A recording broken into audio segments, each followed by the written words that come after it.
representatives and to have them come and deliberate on the matters that need to be seen about for the welfare of the citizens. We pray your blessings upon their wisdom and guide them in this evening. For in Jesus' name we pray. Amen.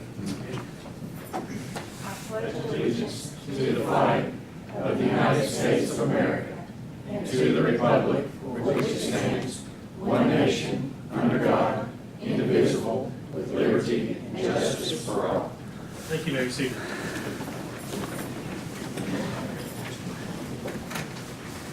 Madam Clerk, will you please call the roll? Councilmember Brackett. Here. Councilmember Brown. Present. Councilmember Childs. Present. Councilmember Humphreys. Present. Vice Mayor Stockton. Present. Councilmember Wright. Present. Mayor Neal. Present. I do hear a motion to approve the previous minutes as written. Make a motion. I'll second. A motion by Ms. Stockton, second by Mr. Brackett. Do you have any corrections or deletions to the minutes? Council, any corrections? Madam Clerk, will you please call the roll on the minutes? Councilmember Brackett. Yes. Councilmember Brown. Yes. Councilmember Childs. Yes. Councilmember Humphreys. Yes. Vice Mayor Stockton. Yes. Councilmember Wright. Yes. Mayor Neal. 7 ayes. Now we set aside some time for citizens' comments. Is there anyone that wishes to address the council about it? You come up and state your name. Yes, my name's Susan Witz, and I reside in Kingston, Tennessee. And I'm thanking you for the opportunity to come before you and give you some information regarding the census. I am the partnership specialist for Roane County, and I'm asking for your assistance in getting some census messaging throughout Kingston and helping us sponsor some of the schools in Kingston that are doing poster contests in the middle and high schools. Our classes are competing, and we're going to sponsor one class in each school and looking for sponsors for those areas to sponsor the poster contest so we can get all that census messaging up on the walls as far as talking about how important the census is, because it funds more than $675 billion in funding to programs and services that help the residents. It's secure because we protect that information. It's a felony for us to disclose any of the information. And it's just easier than ever because now you can go online, you can call in by phone, and you can continue to complete the questionnaire that'll come out at the end of April. There's some information in your folders about the mailouts, and our first mailouts go out March 12th through 20th, and we're wanting to get as much participation in the census and as many people going online as possible to complete the census. They'll get the questionnaire about the last week of April, and then in May, our census takers will be going door to door and getting that information from residents that do not complete the census. We're asking for your help in also getting workers to do the job. We're wanting to hire people from Kingston and Roane County, people that have a sincere compassion about their county, and we know that they're going to do their best job in getting that information from each of our citizens.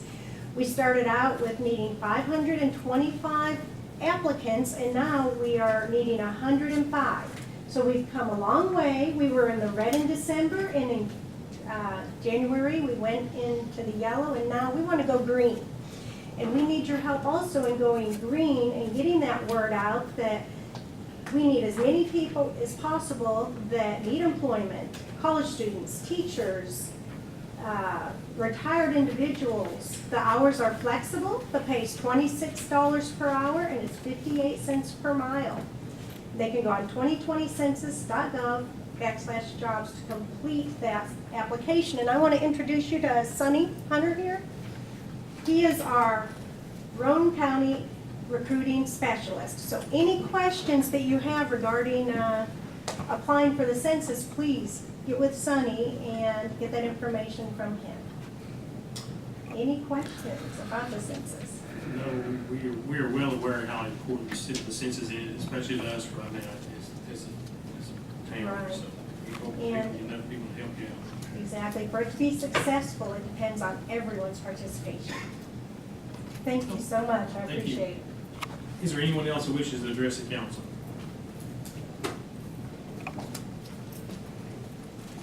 Hello, folks. I'm Kay McGinnis. I am a native, I live in Lenore City, 109 Osprey Cove. Was a native of Kingston through my childhood. And I'm happy to announce that I'm now the owner of the Delaney House, which sits right across from the old courthouse. And wanted to invite everyone to come to the home tour, which is going to be next Thursday from 5:30 to 8:30. So we're happy to bring an Airbnb into Kingston, and we've renovated the house. It's absolutely stunning. So come out and see it, bring your family and friends, and we're just happy to be a part of the community again. So very exciting. Thank you. Thank you. Is there anyone else that wishes to address the council tonight? All right, seeing none, item A under the citizens' comments will be put off to a later date. So we're going straight into reports, so we're going from there in the council. I'll start with Ms. Humphries. Do you have anything to report? Nothing except, as you'll see from the flyer, candlelight tour at the fort is the 25th from 6 to 9. And we have set the date for the Spring Fest. It will be Saturday, April the 4th. Mr. Childs? We're setting up, David, with REU on trying to get some of the lighting issues straightened out, maybe some new lighting. Found out this week that we have some that may be available for the 2-lane streets and maybe the interstate clarification on who owns and maintains and get those lights fixed. So those one light going to work. I counted another 4 out. So we'll be working on that this month. Hopefully have something for the work session. Ms. Stockton, do you have anything? No, not at this time. Mr. Brackett, do you have anything? That's right. If anybody hasn't had a chance, please go out to the Alahar Road. Earl Dove Subaru's new location is being cleared and getting ready to have construction. And also, we have received, on our next planning commission meeting, we have also received a plat for new home sites in Center Farms. So hopefully, we'll get some new rooftops very soon in Kingston. Mr. Brown? No. I don't have anything either, so I'll give it to the city manager, who diligently ran out of the room to get his report, so it must be pretty good. Well, I didn't have to run quite so fast because Councilmember Childs took a couple of the items off the list, but I'll just echo what he said about REU. We are working with him, and I appreciate his help in setting up to discuss both the interstate lighting and some of our LED projects that we're going to do. That's ongoing. I think we'll be meeting with Kendall week after next to continue those conversations. So appreciate his help, and we will, like I said, we'll have more to report on that soon. Just a few things I have here. We get some calls periodically, you probably are as well, about questions when the home grant is going to become available again. Just a couple days ago, THDA announced that $12 million in funds will be available statewide, and the applications for those funds, or at least to apply to get funding, will be March 5th. So we're definitely going to be looking at that. They're going to be releasing more information later this week, and you can look for that, probably be on the agenda for consideration next month. But always good to get those funds if we can get them and put them to use. So hopefully we'll have more on that soon. Sent out an email earlier, just wanted to update you in response to the article that was in the Chattanooga paper regarding the possible silver carp sighting in Chickamauga Lake. I reached out to someone at TWRA this afternoon to see if they'd be willing to do a conference call to update us on the latest information and let us know what, if anything, is being done to try to stop this obviously rapid migration. I've been told that their official position as the Corps of Engineers so far hasn't been receptive to doing anything, but I'd like to hear that directly from the source. If it's true, I think we definitely need to appeal to them, but once I have more information on when and if that call is going to be set up, I'll certainly pass that on to you so you all can be a part of that. But definitely an issue that a lot of people are concerned about, and we are as well. Unfortunately, we did not make the short list for the $250,000 TDOT signal modernization grant. It was a 100% grant, so we knew it was going to be incredibly competitive. And our chances were far from guaranteed, but we did apply, and you never know if you don't try. So unfortunately, we came up on short on that, but we'll keep looking for other funding opportunities as they become available. Finally, I know some of you have asked, and we get other questions about the Greenway, when those repairs will be taking place. As you know, we've been working with FEMA and our engineers on it, and it's obviously been a very time-consuming process. FEMA required us to do a hydrology study on that. I was told today that it has been completed. We should have that by the end of the week. Once that's done, we're hoping to get the green light from FEMA to proceed with the repairs. Then all we'll have to do is just wait for the weather to dry up long enough for us to get in there and do the work, which we hope we can do in about 3 weeks. So realistically, it's probably going to be spring before it'll be dry enough for us to get in there and do it. But first opportunity, we hope to be ready for that, and certainly appreciate everybody's patience in this long process. So that's all I have unless you have any questions. Do you want to have any questions for the city manager? Mr. Roane. Just a statement here about, so that nobody misunderstands about the hydraulic study that's going on out at the Greenway. This was asked for way after a new requirement by FEMA. And everything stops till they get that, even if it's 100% complete. I had 5 projects that we've had to go back now that were completed, that we've had to do these studies, and ours will be here end of the week also, same engineering company. So I don't want anybody to think that anybody with the street department or the city manager is dragging their feet, or Kelly who's doing the FEMA work for David, but y'all just don't realize how hard they've worked on these FEMA applications. It's, you know, we're on our 1-year anniversary, minus about 20-something days, and I've not received any money yet. That takes a little time, Thank you, especially appreciate when they have to get to it. All right, item 7 is addition items of the meeting agenda. I didn't receive any, so we'll go unfinished business. There is none. Number 9, new business. Item A is consideration to adopt a comprehensive annual financial report for the year ending June 30th, 2019. I know we had the auditors come and talk to us last Tuesday night, so do I hear a motion to accept the financial report? I'll make the motion.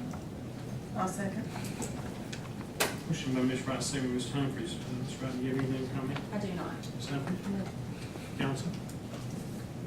Look as though we've, it was a very good audit report with no findings, correct, Mr. Cole? That's correct. That's good. Madam Clerk, do you call roll, please? Councilmember Brackett, Yes. Councilmember Brown, Yes. Councilmember Childs, Yes. Councilmember Humphries, Yes. Vice Mayor Stockton, Yes. Councilmember Wright, Yes. Mayor Neal. Aye. 7 ayes. Item B is consideration of a resolution 20-01-14-1, a resolution adopting the Americans with Disabilities Act ADA Coordinator and Procedures. Do you hear a motion for this resolution?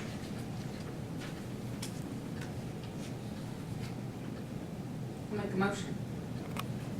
Motion by Ms. Stockton, is there a second? I'll second.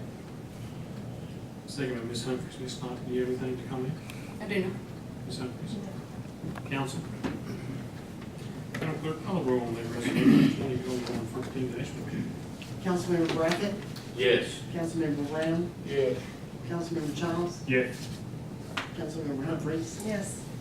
Vice Mayor Stockton, Yes. Councilmember Wright, Yes. Mayor Neal. Aye. 7 ayes. Item C is consideration of resolution 20-01-14-2, a resolution adopting ADA standards for accessibility in public right-of-way accessibility guidelines. Do you hear a motion for this resolution?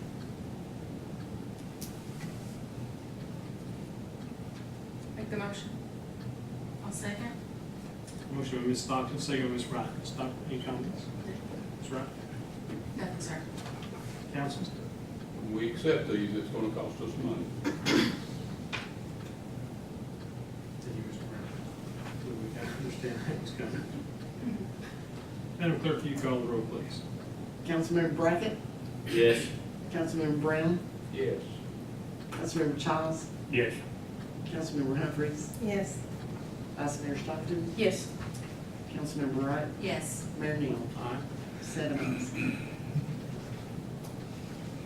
Item D is consideration of resolution 20-01-14-3, a resolution authorizing the recodification of municipal codes of the city of Kingston by the MTAS, the Municipal Technical Advisory Services, at a cost not to exceed $7,300. Is there a motion to consider this resolution? I'll make, I'll no, make- I'll make a motion. I'll second. Motion by Mr. Brackett, second by Ms. Wright. Mr. Brackett, anything? Ms. Wright? Long needed. Council? Madam Clerk, call the roll on that resolution. Councilmember Brackett, Yes. Councilmember Brown, Yes. Councilmember Childs, Yes.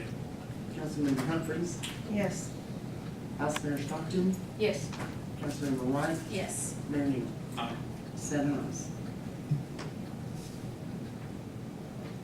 Item E is consideration of resolution 20-0114-4, a resolution adopting the Roane County Hazard Mitigation Plan. I think this is the one that Mr. Brown has requested a copy for, read, it's over 100 and some pages.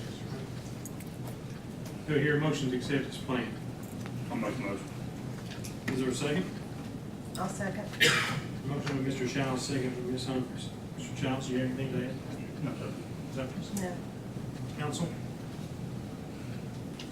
Madam Clerk, call the roll on that resolution. Councilmember Brackett, Yes. Councilmember Brown, Yes. Councilmember Childs, Yes. Councilmember Humphries, Yes. Vice Mayor Stockton, Yes. Councilmember Wright, Yes. Mayor Neal. Aye. 7 ayes. Item E is consideration of resolution 20 F, sorry. Item F is consideration to refer the proposed plan of services for the annexation of property located at 2000 Decatur Highway to the Planning Commission for recommendation. Do I hear a motion for this? I'll make a motion. I'll second. Motion by Mr. Brackett, second by Ms. Wright. Mr. Brackett, do you have anything to add? Ms. Wright? I do not. Council? Madam Clerk, call the roll. Councilmember Brackett, Yes. Councilmember Brown, Just, we had a change in that. Have we made those changes? No, and I believe we, It was on the zoning, it was, what we've got in front of us is R1, One right and there. it was going to C4. yes. So before we pass something, something needs to be amended or changed, or make sure that we don't get it a month from now and find out that we gotta come back again. We'll have Just that. hit me, and I'm sorry for speaking in the middle of the vote. No, I'm glad you mentioned that. And we have, since your packets went out, we did get a letter requesting that this be rezoned to C4, which we'll do, in concert with the annexation. The copy in your packets is what you saw last week. Like I said, we got the letter since this went out. We'll update the copy for the minutes that show it C4. So that, And just remember that this said it would automatically become R1, so. yeah, we'll send, I'll send you out a correct copy and we'll make sure that gets in the minutes. You have adopted last service. That's correct. But I just didn't want something to come back and bite us because that's, Well, this dude has to go through the planning commission to get back to us. Yeah, the copy they give will say C4 as well.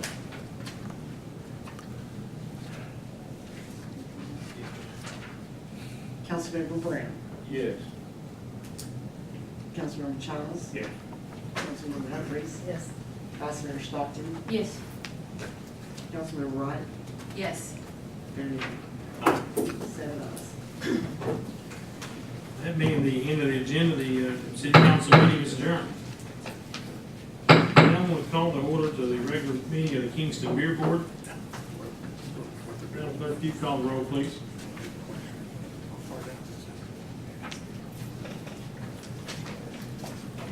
Member Brackett, Here. Member Brown, Member Childs, Member Humphries, Present. Vice Chair Stockton, Present. Member Wright, Present. Chairman Neal. Present. Do you hear a motion to approve the previous minutes written? I make the motion. Motion second to approve the previous minutes. No, not that. Motion by Ms. Stockton, second by Mr. Childs. And clerk call the roll on the minutes. Member Brackett, Yes. Member Brown, Member Childs, Yes. Member Humphries, Yes. Vice Chair Stockton, Yes. Member Wright, Yes. Chairman Neal. 7 ayes. With no business coming before the beer board tonight, this meeting is adjourned. We're along. I'm ready. Now we'll call to order the regular meeting of the Kingston Water Board. Madam Clerk, will you please call the roll? Member Brackett. Here. Member Brown. Present. Member Childs. Present. Member Humphries. Present. Vice Chair Stockton. Present. Member Wright. Present. Chairman Neal. Present. Do you hear a motion to approve the previous minutes as written from last month's Water Board meeting? I'll make the motion. Motion by Ms. Humphries, is there a second? Second. Second by Mr. Childs. Any corrections or deletions you see, Mr. Humphries or Mr. Childs? No. Board members? Clerk, call the roll on the previous minutes. Member Brackett. Yes. Member Brown. Yes. Member Childs. Yes. Member Humphries. Yes. Vice Chair Stockton. Yes. Member Wright. Yes. Chairman Neal. Aye. 7 ayes. Now we set some time for citizens' comments to the Water Board. Is anyone wishing to address the Water Board tonight?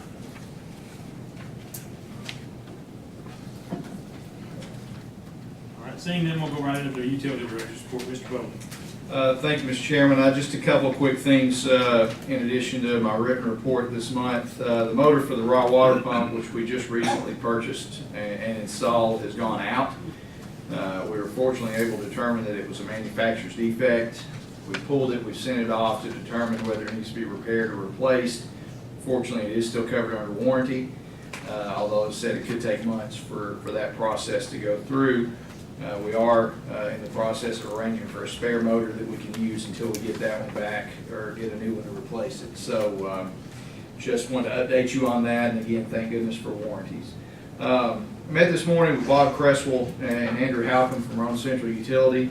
We're in the process of putting together a basic written agreement for the use of the Rockwood Interconnect. As you know, that's certainly we all understand that it's there in the event that either utility needs it and that any usage is billed accordingly.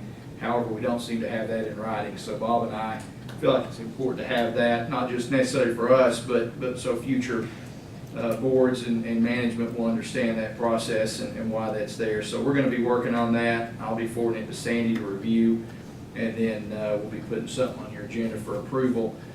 As Bob and I agree, this is one of, if not the most critical piece of infrastructure in Roane County, and we want to ensure that it's readily available for years to come. So we'll be working on that, and that's all I have unless you have questions. Do we have any questions for the Utility Director? Is there any other business coming before the Water Board tonight? All right, seeing that there's nothing on the agenda, this meeting is adjourned.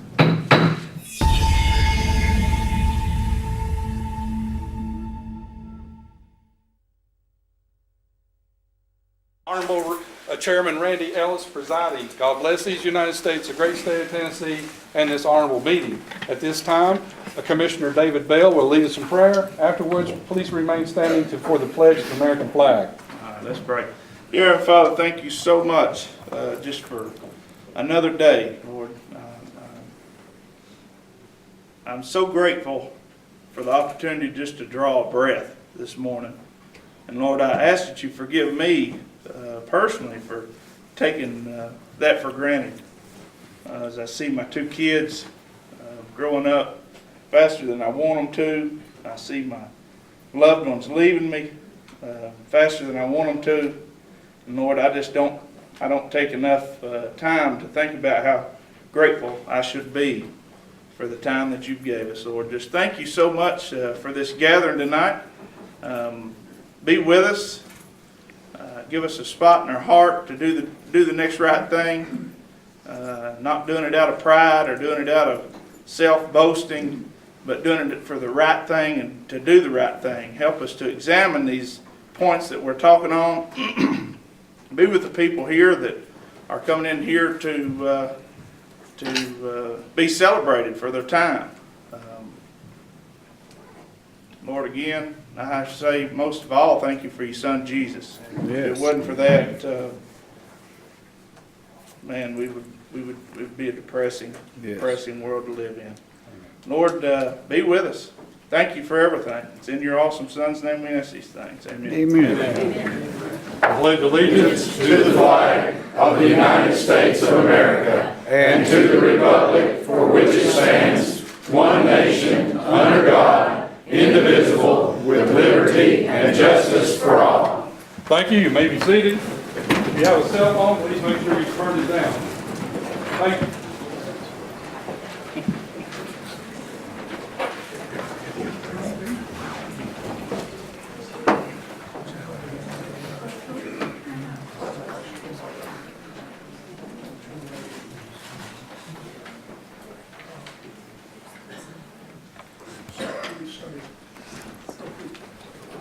At this time, if we go ahead and, in lieu of calling the roll, if you just log in on your roll call vote, it'll show present. And then everybody in the audience can direct their attention to one of the screens above me. It'll be showing how each commissioner votes. And it'll also, when it's time for a public hearing, it'll show you how long that you have left to speak on a certain issue. And let it be noted that Commissioner Hickman will be absent tonight. Tonight's 8th grade night at the Harriman Middle School, and his son is an 8th grader at Harriman Middle School. Looks like a quorum being present. I declare the meeting in order. I got a motion to approve the minutes of the December 9th, 2019 meeting.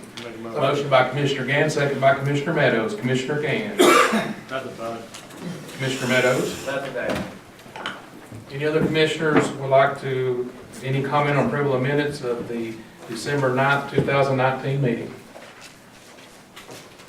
Not seeing none, all in favor say aye. Aye. Opposed, like sign. Minutes of the December 9th, 2019 meeting is approved. Moving forward, acceptance of committee reports and correspondence. Motion by Commissioner Meadows, second by Commissioner Berry. Commissioner Meadows. Nothing to add. Commissioner Berry. Just real quick on report number 9. On that report, Mr. Woody from Oak Ridge, is our environmental review board, are they looking into all that stuff? Or perhaps you can. So this is a letter from the Tennessee Department of Environment Conservation to the Oak Ridge Office of Environmental Management. We probably get on a monthly basis about 30 of these. So I basically periodically send these to the correspondence to let you all know what the state's doing for us as they monitor and regulate at their level DOE activity, predominantly related to environmental management, environmental cleanup. So you can see on this one, kind of the reason I filed this one, you'll see that there's 22 areas, and they're just reviewing a report the Department of Energy had sent them and commenting. You know, the last number 22 is on page 55 of the report, and I do not have access to that report. It didn't come with this heading, but I was just letting you all know what TDEC does for us as they monitor. Periodically, I'll send one, and I'll send them to the Environmental Review Board, but I don't send all of them there. So, but they're I guess my question is, they're looking out for us on all of these activities that are going on over there. We hope so. We hope that TDEC does, our Environmental Review Board, and then our Oak Ridge Reservation Community Alliance Board also does. So there's 3 or 4 oversight agencies on some of this. Thank you. On number 10, I know Senator Yeager, I think, addressed got a email from Commissioner Cunningham, I guess, who said that Mr. Yeager, Senator Yeager, had talked about that this morning. And I'm sure you agree, Mr. Woody, that had it not been for our committee, the silver carp or Asian carp probably in our area wouldn't be on the front list as it is now. So that committee, along with the Environmental Review Board, played a big part in getting this to the forefront, and it sounds as though it's even worse than we anticipated it is. So we just need to make sure they stay on the forefront of that. Appreciate what they're doing there. Number 11, on that FEMA report, are the projected costs on the 3 reports that or the 3 projects that have been approved, are they coming in where we expected them to? Are they? Yeah, Amanda Daughtery's here. She, I think, or Tim, Amanda, can you come to the podium, please? We're glad you're here. Amanda's doing most of our reporting on FEMA, and we filed, Amanda, a number of these reports from FEMA that's telling us the status. And I guess the question was, our initial estimates, how close are they to being where we're at, where the project? We're coming in pretty close. Some of the estimates are less on some of the projects that we're finding, and then we're finding that like the payroll and reimbursement, things of that nature, are actually a little bit more than what we had originally anticipated. So FEMA's not cutting back on anything. We're about where we thought we would be in terms of FEMA. And I guess I'm going back to the money we borrowed. We're going to get about where we thought we would be. Well, actually, the approval was $10 million, and it's on a drawdown basis, and we have drawn down three, but we don't think we'll be close to 10 at all. We may be in the 6 to 7. As of right now, with all of our anticipated projects, that's your 2 schools, your Park Bridge, and all of your highway stuff, as of right now, everything together, we're probably looking at less than 8, around 8. And I think you mentioned down on Winton Chapel where the road caved in and stuff, you're working on getting that process We are. as well. FEMA's working with Lynn Farnham as far as getting what they need on that. And as of today, we got 3 more projects approved, so we're at 7 projects right now officially approved out of 14. Thank you. Thank you for what you're doing. I want, right quick before you go, I want to thank you for your work on this, and you give a very detailed report the other night at the emergency management meeting, but thank you for all you're putting in. And a lot of times if somebody don't keep up with this, it could fall through the crack, but you give a very good detailed report the other night. Thank you. Yes.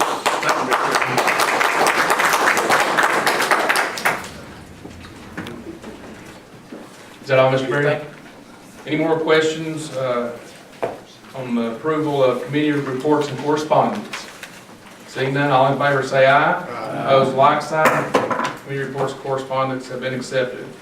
At this time, we'll move to notaries. Madam Clerk. Curtis E. Bunch, James W. Gunter, William J. Igu, Kathy S. Jackson, Karen B. Jenkins, Deborah M. Pillar, Brenda L. Russell, Teresa Thomas, and Chris S. Barton. I got a motion to elect by Commissioner Hendrickson, second by Commissioner White. Commissioner Hendrickson.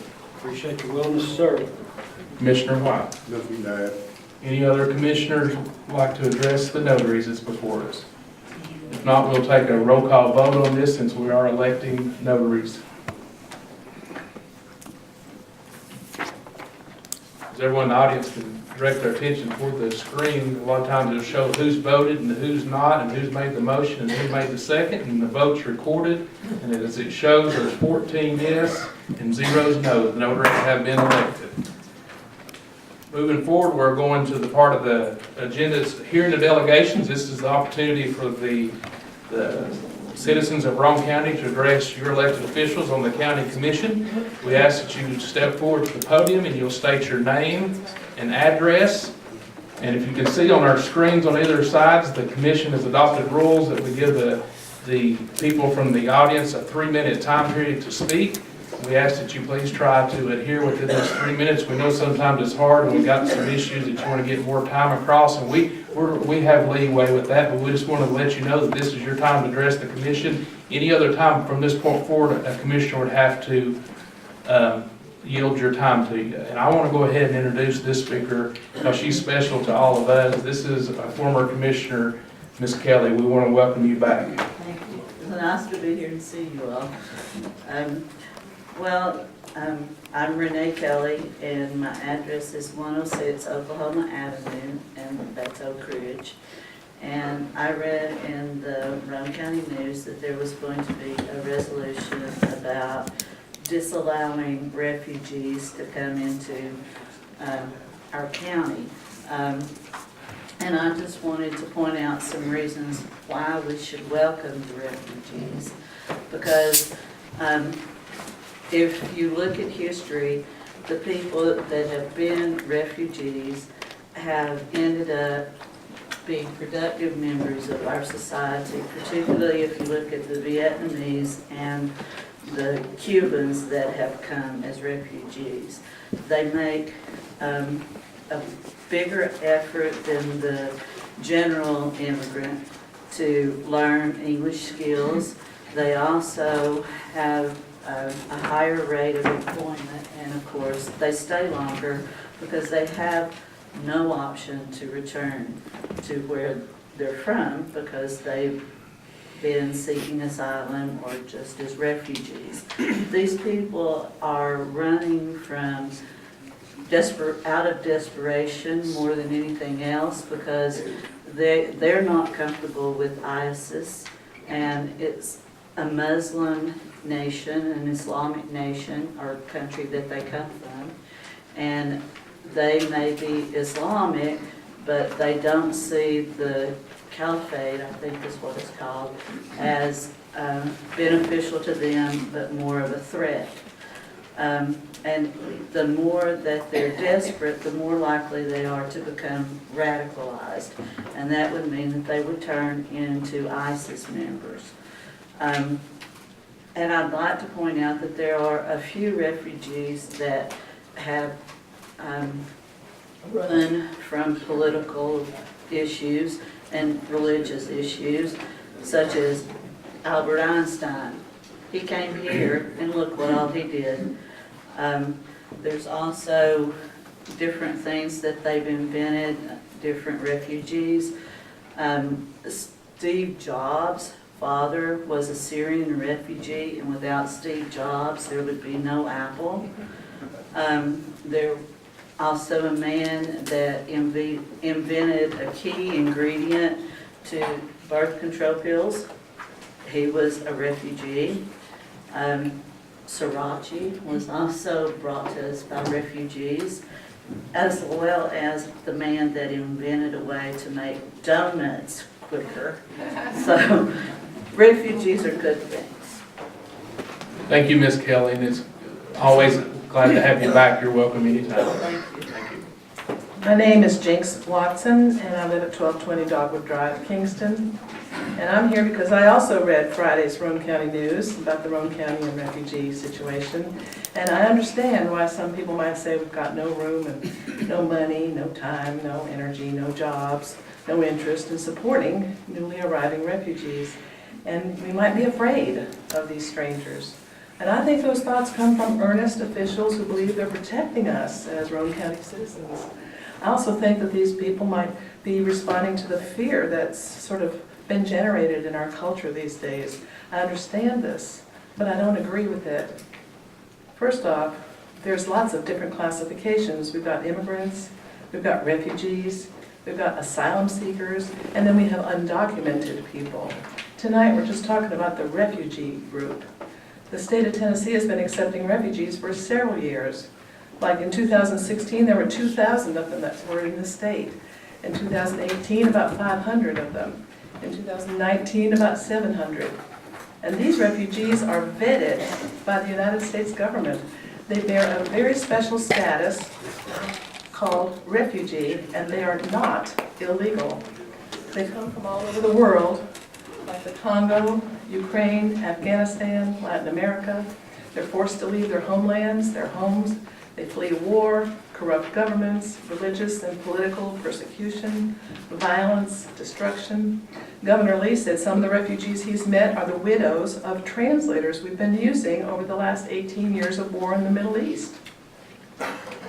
Second, there are nonprofit organizations that work with these families and settle them into towns so they can become productive citizens and employees and residents. The goal is to welcome these people so they can become productive and get them as independent as soon as possible with employment, housing, and schooling.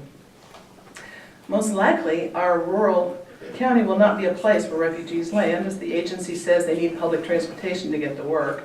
They do better where there are others from their culture to support each other, and they need a wide variety of job opportunities that a bigger city might offer. So in closing, I want to say that most of us grew up with American and Christian ideals of welcoming the stranger. I try to live my life with do unto others as you would have them do unto you. I believe in the parable of the fishes and loaves, and know Roane County can both take care of its citizens and welcome the stranger. And finally, when I talk to these folks and hear their stories, I say to myself, how can I be so lucky to live here? For there, by the grace of God, go I. Please do the right thing tonight and accept Governor Lee's plan to help in this effort. Thank you, ma'am. Hello. I'm a little nervous. This is my first time being up in this situation. But I wanted to just very briefly give an example of what Could you state your name and Oh, I'm so address, sorry. please? No problem. I apologize. My name is Anna Matson-Cantrell, and I live on 1223 Blossom Lane in Kingston. And I just want to sort of put a face to the American dream that I believe that people like refugees represent. Specifically, my great-grandmother was Italian. She lived in Italy during the rise of Mussolini. She and her husband left Italy in 1921 to come to the United States because they needed a safe place where they could prosper and grow a family. My grandfather was born an American citizen, and I'm very proud to be a descendant of immigrants like them. And I believe that everyone who is willing to go through that legal process of being a refugee, who is trying to escape a very scary, very difficult situation for themselves and their family members, deserve the right to do that. And I fully trust that the people of Roane County are the sort of patriotic, open, and brave Americans who would welcome refugees, much like Americans welcomed my great-grandparents. Thank you. Thank you, Ms. Kendra. Anyone else like to address the commission? Go ahead, sir. State your name and address. My name is Michael Howe. I reside at 456 Paint Rock Creek Road, Philadelphia, Tennessee, in Roane County. And I thank you for allowing us to talk tonight.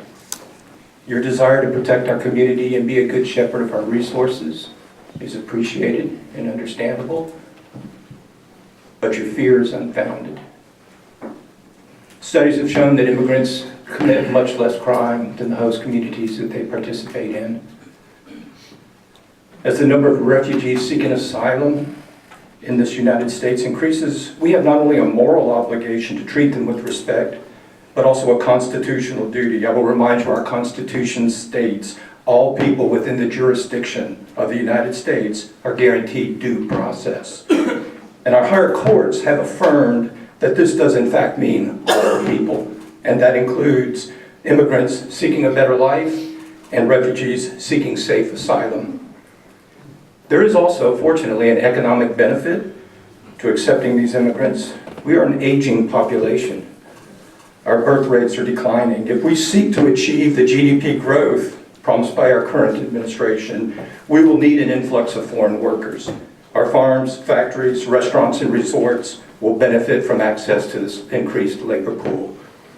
So there's not only a moral, legal, and economic reasons to accept these refugees, but it is also a benefit to future generations. And I would ask each of you, take a look at the current list of Fortune 100 companies in our country today and see how many of them are founded or run by sons, daughters, grandsons, and granddaughters of refugees and immigrants. Thank you. Thank you, Mr. Howell. Sir, could you wait? That lady's got up 3 times. Could you let it go ahead so Tim don't have to get back up again? I really want to talk to you guys. Hi, I'm Kay McGinnis. I live in Lenore City, Loudoun County, 109 Osprey Cove Court. And I was invited by Ben and Stacy today to come down and talk to you guys, just to let you know, to introduce myself first of all. I am the proud owner of the Delaney House that sits just right across town here. And what we are doing there, we've gone through a full renovation of the house. The house is over 200 years old. And we are opening that location up as an Airbnb for Kingston and Roane County citizens and hopefully travelers coming into town. I know a lot of you probably know the history of the house. It was built in 1810 to 1813, and built by a gentleman named, he was from the Revolutionary War, Gideon Morgan. So that will be the name of the Airbnb. This is for everybody's, this is right here across from the old courthouse, right Yes. beside the First Baptist Church. So Yes. everybody's, Yes. So we're very excited. I am a native of Kingston. I grew up here, and my family has been local here for many years.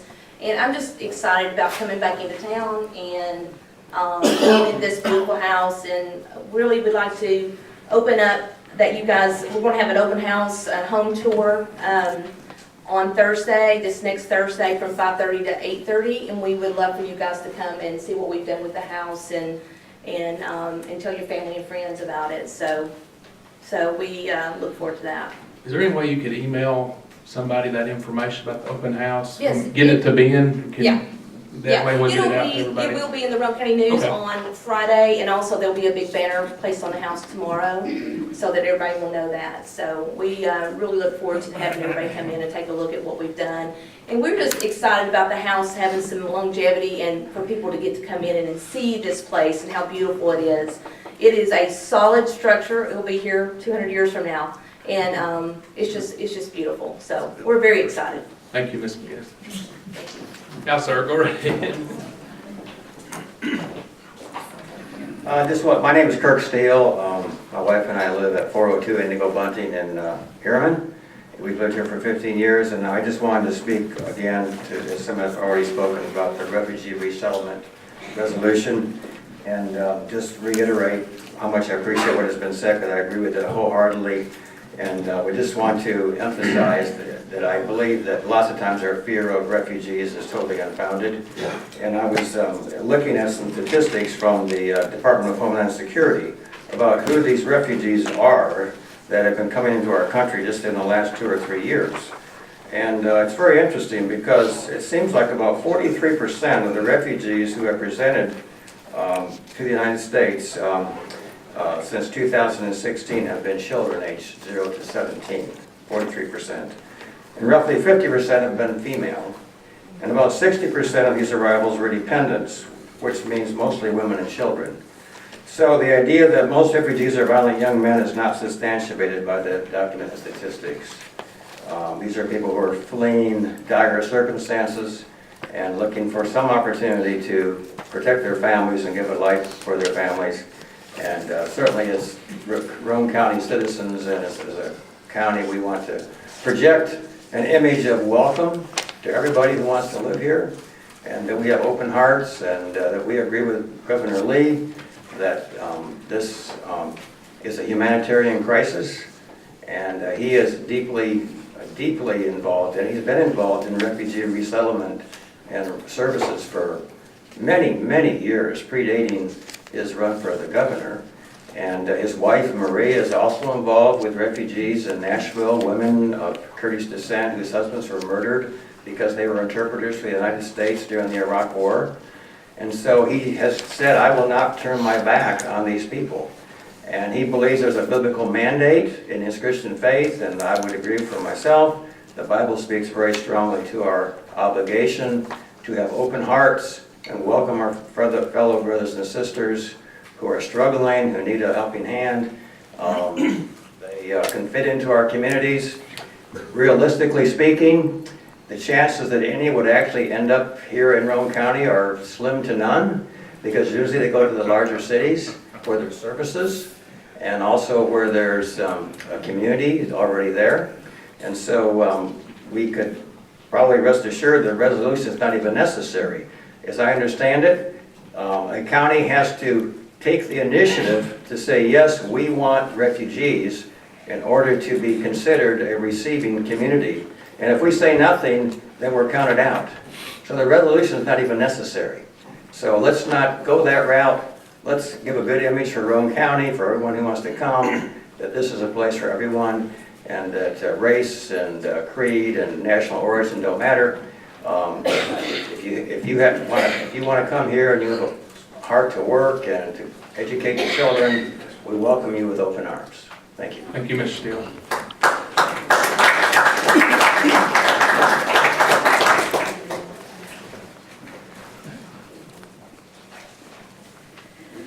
Hello everybody. My name is Lucinda Sheth. I live at 661 DeArmond Road in Kingston, and I am on the opposite side of the fence of this refugee resettlement. I lived in New York for 36 years. I saw when the blind sheik got his refugee asylum status, and he and his follower did the first bombing in 1993 of the World Trade Center. The Sarnea brothers are refugees, asylum seekers. They did the Boston bombing. The list is very long about these people, and I love people. In my opinion, America has no obligation to foreign nationals to settle them, educate them, give them health care, or house them. We have an American obligation to our citizens here in this country. And on top of everything, there's 30 million plus illegal aliens running around. And don't tell me they're in the shadows, they're not. They're sitting right in the classroom next to Johnny and Susie that we're paying for. So we have an open welfare state with open borders, and we're bringing more people in. And the thing I have to say about this is that the followers of Muhammad have a political system cloaked in a religion. Islam is not the religion of peace, otherwise there would be peace in the Middle East. But their religion, their 3 books, deal with 1/3 of how to treat each other, and the 2/3 of the books, the 3 books, are how to deal with us, the infidel, the kafir, and so far it's not very pretty. So I say, let's have a say on refugees with the resolution passed today. Thank you, Ms. Sheath. Anyone else like to address the commission?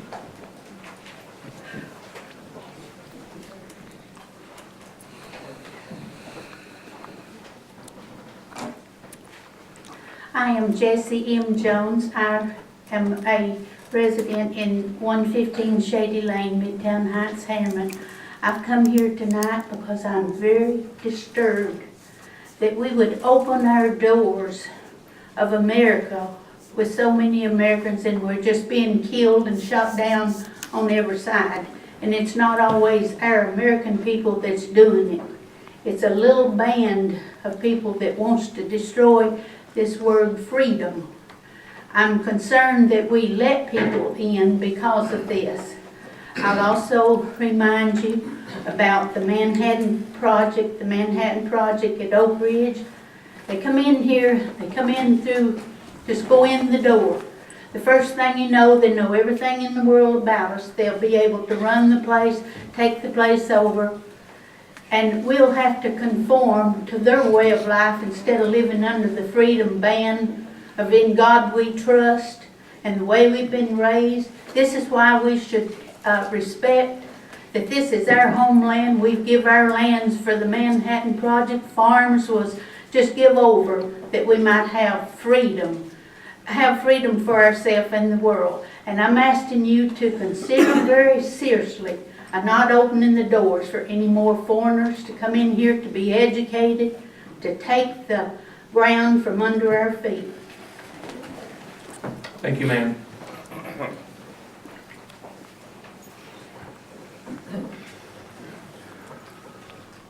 Hello, my name is Mariana Mitchener, and I live at Kathy Circle 1505 here in Kingston.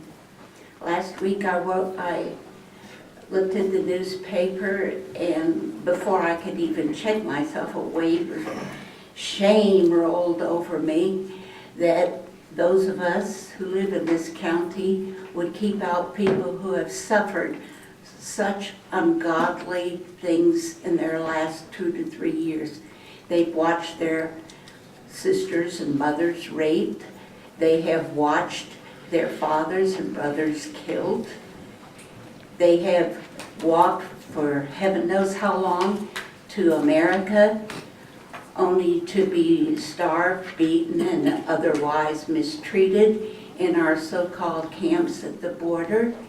Then they finally get in the tent and they have a court meeting with a judge who not only does not know Spanish, but couldn't care less.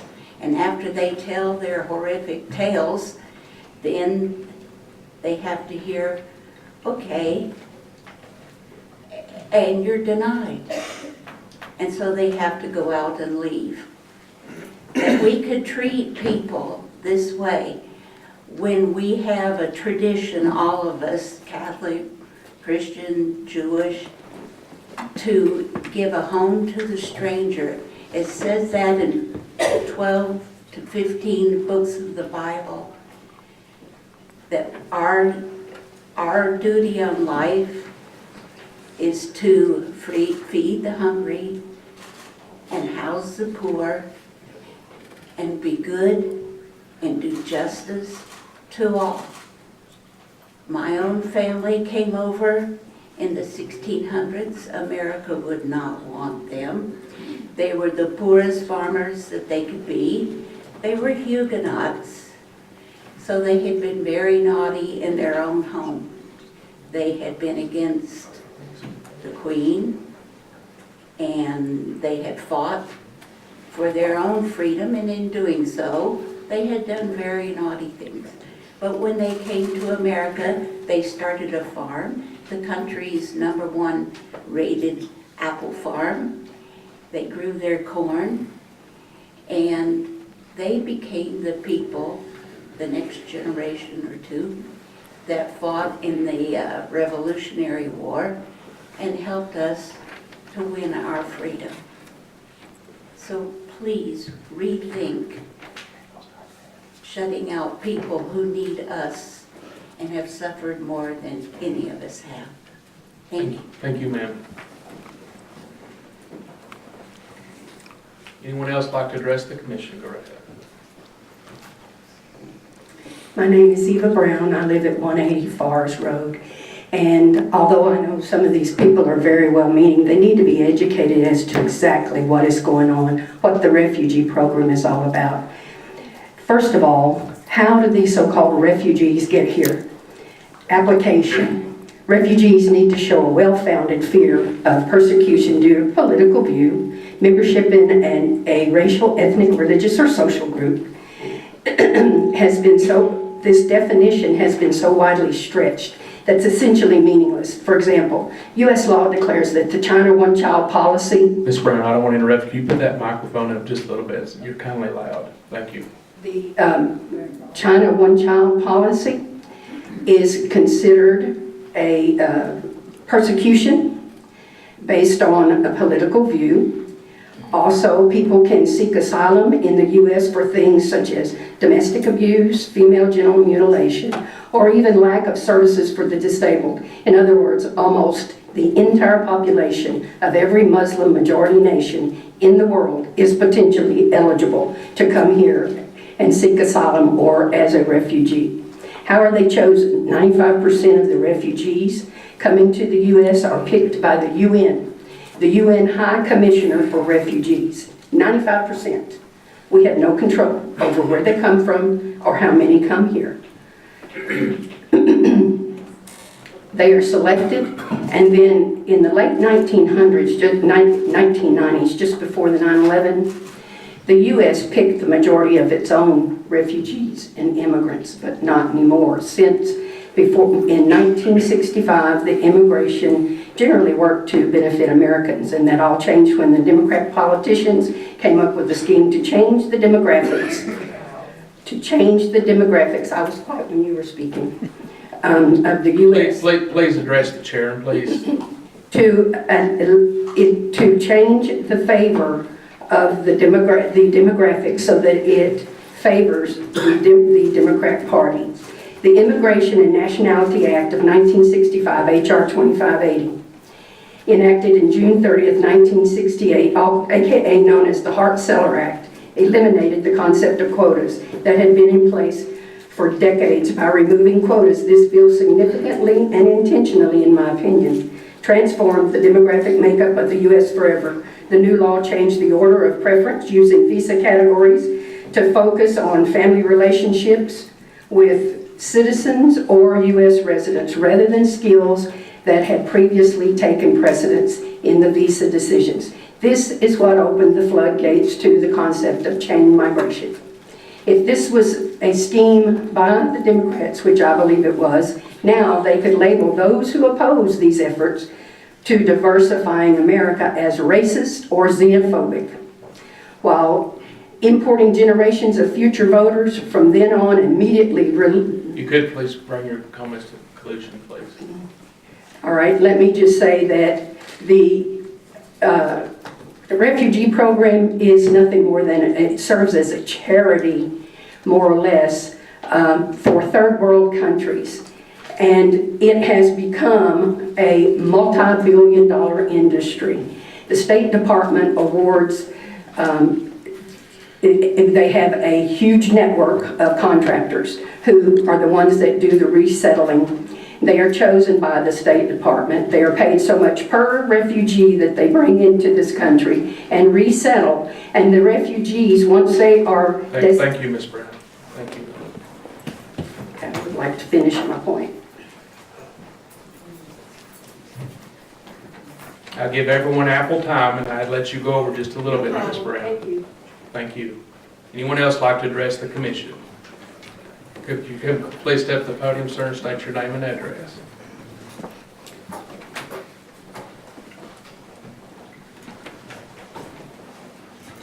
Thank you. My name is Bob Miles. I'm from Loudoun County. I hope you will let me continue speaking, even though I'm not a resident. You got 3 minutes.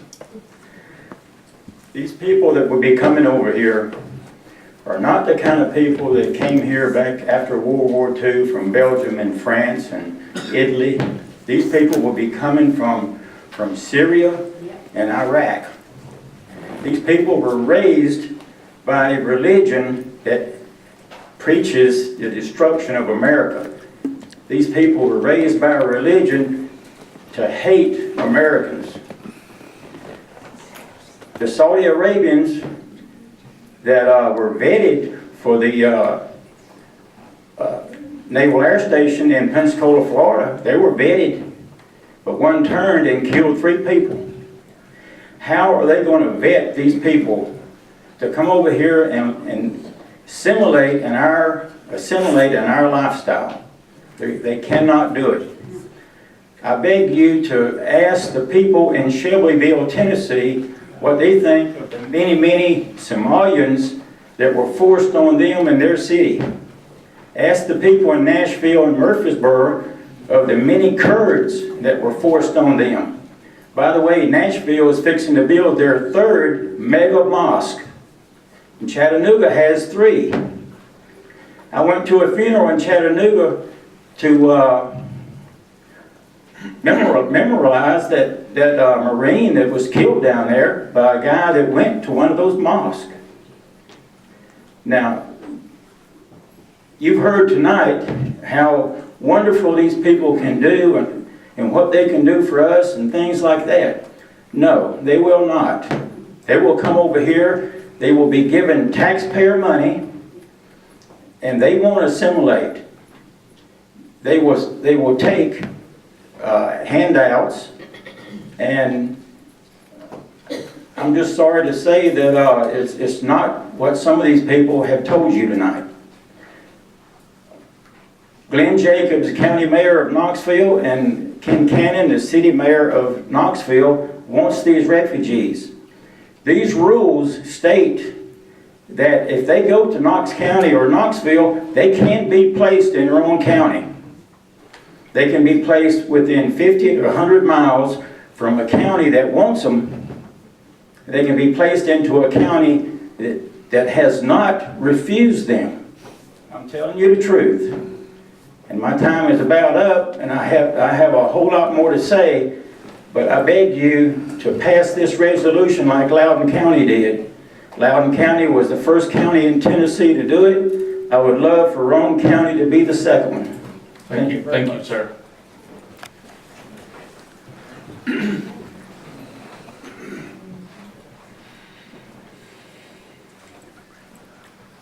Evening. My name is Don Smith. I live at 103 Forest Berry. That's Oak Ridge. I want to just get back to the basics. A refugee is a person that comes to a country because they are in duress. There is fear of either political, religious, physical altercations. And I need everybody in this room to look around If you're not Native American, somewhere along the line, you've got refugees or immigrants in your bloodline. What about all the Italian families after the wars and stuff like that? The dirty mix coming over here, nobody wanted them. The Chinese, they didn't want the Chinks. We are better people than this. If it wants to be a political issue, go to the ballot box and vote. Let's not make Roane County regret something. Thank you, sir. Anyone else like to address the commission? Yes, ma'am. My name is Sherry Paris. I live at 114 Lock Haven Road in Rockwood. We heard earlier tonight, and I'm not picking on it, I'm celebrating the fact that we have new opportunities for industry and tourism in our country, in our county. And part of that is the image, what we're presenting. You look at the small town in Missouri that was on NPR this week because they were one of the first communities to say no. That's the type of publicity that will come from us making an maybe unnecessary statement by putting this out there at this time. We have a Roane Commission that's really trying to publicize this as a vacation place. Sevier County had some bad publicity that they had to come through based on statements in the face of some comments that were made. I just feel like we should take a step back and look at the type of publicity we'll be generating by not being a welcome committee and accepting of different people. Thank you. Thank you, Ms. Paris. Anyone else like to? My name is Elaine Steele. If I may add a couple of items that my husband had mentioned. I lived at 402 Indigo Bunting Drive. I just want to ask if people understand the number of people that will be coming possibly to Tennessee across the state. 2,000 people. It's not unlimited numbers. It's not great masses of people. It's 2,000 people who have been vetted. And yes, the vetting process has been up the ante by our president so that it is even harder to get into our country now than it ever has been in the past. So yes, if you say you don't trust the vetting, then you don't trust the people that created the vetting, which is our current administration, who wants to lower the number of people that come to America. And you know, we have come here to live in Roane County. There are lots of people in our neighborhood that are coming from other states because Tennessee is a great place to live, but they're not used to living in an area where people are closed off from other people. They're used to living in multicultural communities. They've had the opportunity to know people as their neighbors and as their, friends at work. And when you get to know people as people, it loses this idea of them and us. They become us as well. I don't know, I worked in the medical field. How many great physicians are out here in our local communities that are Indians? If we didn't have Indian physicians in our communities, we might not have physicians at all. I just hope that we look at people as people, not the outside color, not what where they came from, but they're people. They're people who are in desperate need, and we can make a difference in their life, and they can make a difference in our life. Thank you, Ms. Steele.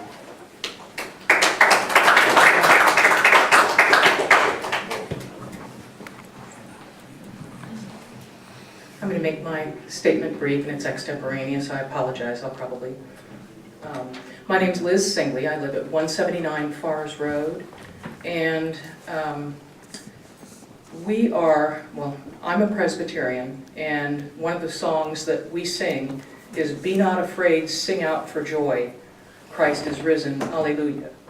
And I think that as most of the people in here are probably people of God, And we are called to be generous, to trust that creation was good, that God has given us the abundance that we need to live a good life, and we will share.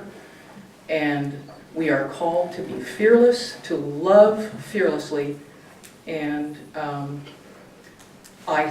trust that God's kingdom will come about. And I think that we should act accordingly. I think we should live accordingly and be, not with eyes closed, wise as serpents and guileless as children. And I think we're called in this case, with this enormous abundance this nation has, 2,000 people in Tennessee, across 90 some odd counties. I think it's going to be a good thing for all of us. And I think we should not publicly declare, or we should not close our doors, and we shouldn't publicly declare, no, we don't want these people here. Anyway, thank you. Thank you, ma'am. Anyone else like to address the commission? Anyone else like to address the commission? Seeing none, we'll move forward to the county attorney's report. Mr. Chairman. Just, if I may, I really appreciate this pretty spirited debate from folks who have chosen to come here. I appreciate each and every one of you for being here and speaking your mind, because that's the freedom that you have. And we don't often get a lot of folks. So I appreciate what they've done here tonight, and appreciate you giving them the time to speak, and hope you'll come back for other issues as well. It'd be nice to see this every month. Mr. Lefevue. I have a couple of matters. A great percentage of the work that I do for you lately has involved the property maintenance cases, and you see the orders every month from the pending cases in your packet. And we have had a lot of success with getting the property owners to come in and clean up their property and remove their junk vehicles and their debris, basically through the efforts of the Code Enforcement Office and the Chancellor working with them.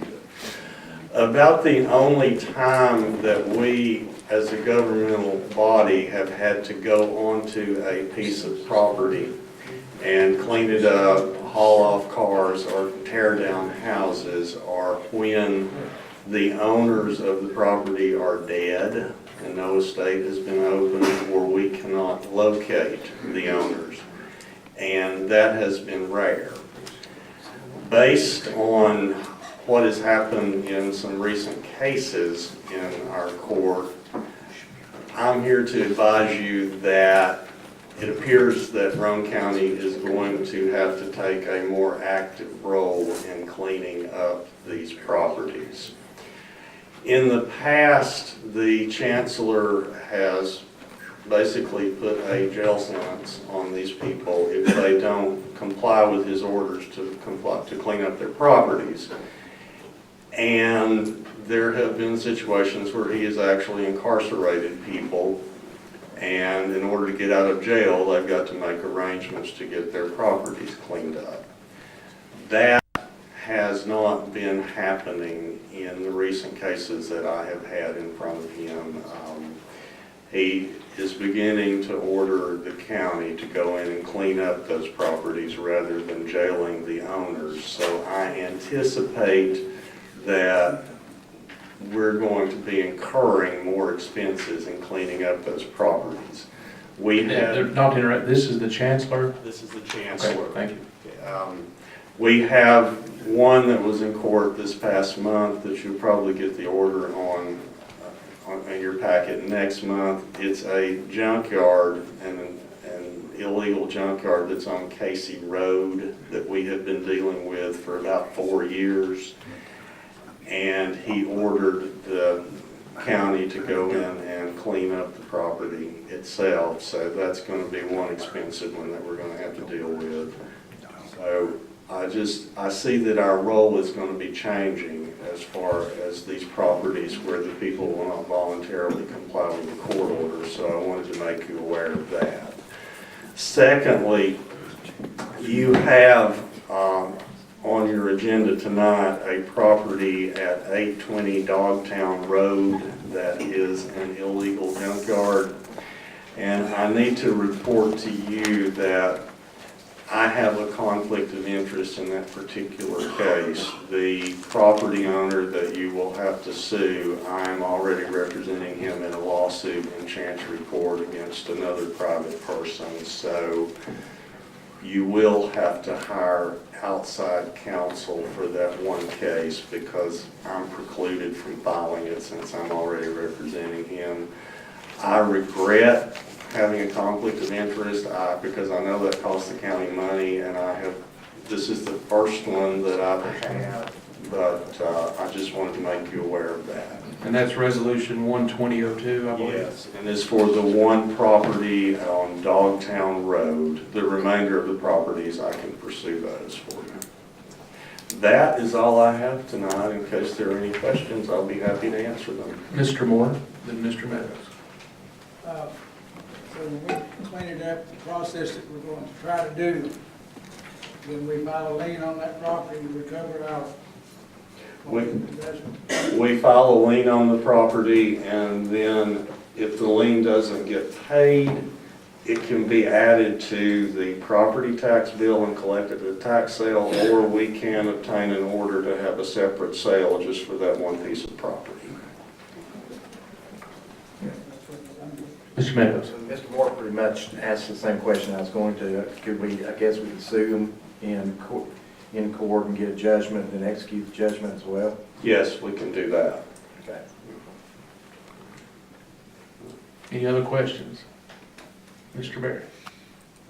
A lot of these properties that you see have a lot of stuff on them. If the county has to go in and clean those up, how do we avoid them coming back on us for getting their personal property involved, or something that, I mean, is anything on the property that we consider, that someone considers to be the litter, gives us the freedom to pick it up?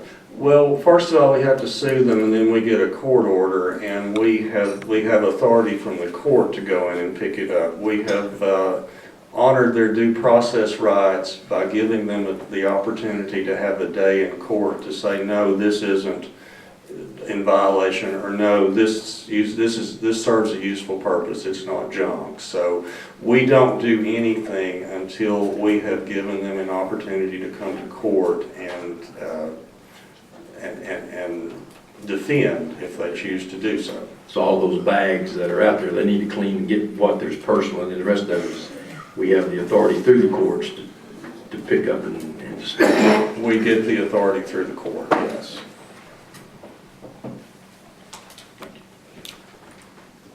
Any other questions or comments for the county attorney? Thank you, Councilor. Thank you. County Executive's report. Thank you, Mr. Chairman. Got a few things I'd like to discuss with you all, share with you. But placed on your desk, you'll see a little trifold. Connie and her staff is seeking the award for outstanding achievement on the popular annual financial reporting. So this is just a real thumbnail sketch of the finances. Now, bear in mind, it is to a standard that GFOA has, and you know, the first question a lot of people have, and we'll go ahead and clarify this, is on the population. The population that is reflected by city is by the entire city. So if you see Oak Ridge at 29,009, that's the 2010 census. That is the entire city of Oak Ridge, not just the Roane County part.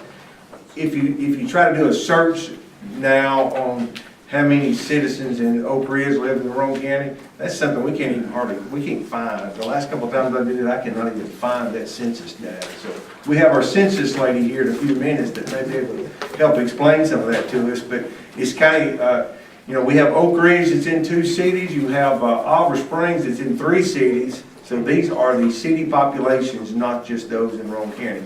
And it does not delineate, of course, the rural residents or the residents outside of any of those cities. But there's some good information you can see that Connie and her staff has put together, and hopefully we'll get an award on that. speaking of finances, in front of you, you'll see that the summary of financial statement that Connie's office puts together. And this time of the year, what we really look at is a comparison a lot of times with last year's property tax collection at the same point in time. And we're glad to say that this year we are already at 49% collection of property tax. Last year we were at 44.8, almost 45%. So from that, I want to bring your attention, if you will, look at your finances just a minute. And I want to share something else with you. On page 3 of 30, in the middle of the page, you'll see revenue. The actual revenue was $7.2 million, almost $7.3 million, up through December. So this is the general fund only, and of course we run about 26 of these little companies, or big companies, but this company, the general fund, predominantly the biggest expenditures there, of course, is the sheriff, the jail, and then all the courthouse departments. But we received $7.3 million in revenue, so to speak. If you'll flip over one more page, you'll see the expenditures to date in that same column at $10.8 million almost. So we've received 7.3, we've spent out 10.8. Now, we track these by each fund, and people want to know, why does the county have so much money at June 30th? We call it our fund balance. Each fund has it. We have to have it because these operations are in cash deficits the first 6 and 7 months of the year, but we're waiting on the property tax. So just a little part of the training that we give to county commissions and ourselves is we have to track this because we're tracking the cash. You have to have enough money to start your year and operate 6 months because the revenue comes in December, January, and February, predominantly property tax. Each fund is different. Each fund has a different calculation. Some funds are positive at this time. A lot of them are negative, but it's because of that. That's the reason when we do fund balance policies, we have to take that in consideration.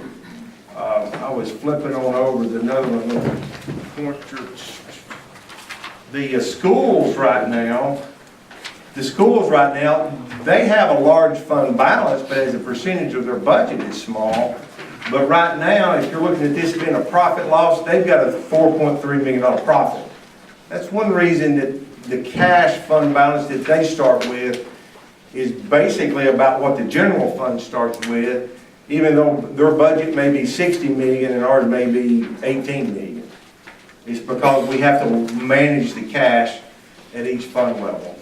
So that's just something, if you cannot sleep at night, this is a summary report. If we gave you the total report, it's about 6 or 7 times this thick. Anybody have any questions on the financials? If I don't know them, I will make them up. So. That's right. What's that? Never stopped you before. Never stopped it before. Just another thing on the financial matters.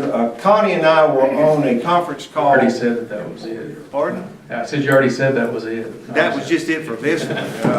So another financial matter, we were on a conference call 2 weeks ago, with Standard & Poor's as they were fixing to rate our new bond issue that we're fixing to sell. So we will have bonds for sale in about 2 weeks, or about 10 days, 10 or 12 days. They will be selling those bonds where we borrowed the money for the Oliver Springs project. We have received internally the rating report. I will say that Standard & Poor's were very appreciative of the work that we've done here, the policies that you've adopted. They commented on us having strong financial policies of fund balance and debt management. So we have a AA rating, which is pretty good for a county our size. We've been at AA for many years, but they commented on a strong financial reporting system and policies. And I want to commend you all for adopting some of those policies. We'll probably look at one or two others that they recognize in the report. They said, we recognize that you have these informal reports, and they did that the last couple of times. And Connie said, why don't we just make these informal policies of reporting and preparing budgets? Why don't we make them more formal? So we'll probably do that in the next budget adoption. With that said, Susan Whitt is here with us today. She is with the U.S. Census Department, and we're trying to encourage everyone to be counted. So, Susan, I'm going to defer the rest of my time to her. Thanks, Ron, and I want to thank everyone for the opportunity to be here, and I'm so sorry it's 8 o'clock and football is starting, so I will try to be brief. I have been asked to come before you to give you a census update regarding the activities that we've done in Roane County thus far. Our County Mayor, Ron, created a complete count committee in February, and we trained them regarding how important the census is, that it brings $675 billion in funding to your community programs and services that improve the quality of life of your residents. We trained the committee that the information was secure. It's a felony for any of us workers to disclose any census information, any personal information regarding anything that we get from any of the residents in Roane County. We can be fined up to $250,000 and put in jail for 5 years, up to 5 years. And we train them on how easy it is to complete the census, our mail-outs for the census, giving everyone an invitation to go online and complete the census, go out in March. They can go online, complete the census with any device that can attach to the internet. They can still call by phone to complete the census, and then our paper questionnaires go out in April, and they can complete the paper questionnaire and get that census information out. We not only, through the county executive, formed a complete count committee to ensure an accurate count. He also did a proclamation in Roane County showing the support of Roane County for the census and their assistance in helping us get a complete count in Roane County. We've had events throughout Harriman, Rockwood, and Kingston with census tables where we've distributed census messaging to Roane County residents. And then with the help of Roane County News, we had a front page article in December, and our county newsletter for January also gives information regarding the importance of the census and our need for recruiting. As I just stated, our mailouts go out in March. We need workers to do the census job. We are at 116 more that we need in Roane County for the 525 total. In order for the census to be a success, we need workers to be able to do the work. Those that don't complete the census, when we send the invitations and the paper questionnaires, we'll be sending individuals to the door to collect the information. We need your help to get those applicants. They can go to 2020census.gov/jobs. We have now increased the pay in Roane County to $26 an hour. It's 58 cents a mile, and it's flexible. They can make their own hours. I'm going to introduce you to Sonny Hunter here. He is our RA.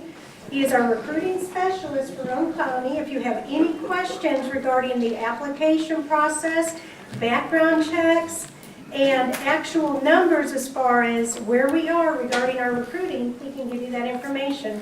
Until this month, we've been in the red. But thanks to our Roane County News and our newsletters and the help of Sonny recruiting through this area, we are now in the yellow and we're going for green. So we need your help going for green and getting applicants for Roane County to do the work of Roane County. We also are working with all the school districts. If you'll look in your folders, we have tract information regarding every tract in Roane County. And as Ron had stated, he was trying to figure out what was Oak Ridge and what was Roane, you can actually go in on Roane in the census and click on each tract and get population information regarding those that are living in that area. And I can actually give you information. I probably need some help on that, thank you. And we will help you as much as possible.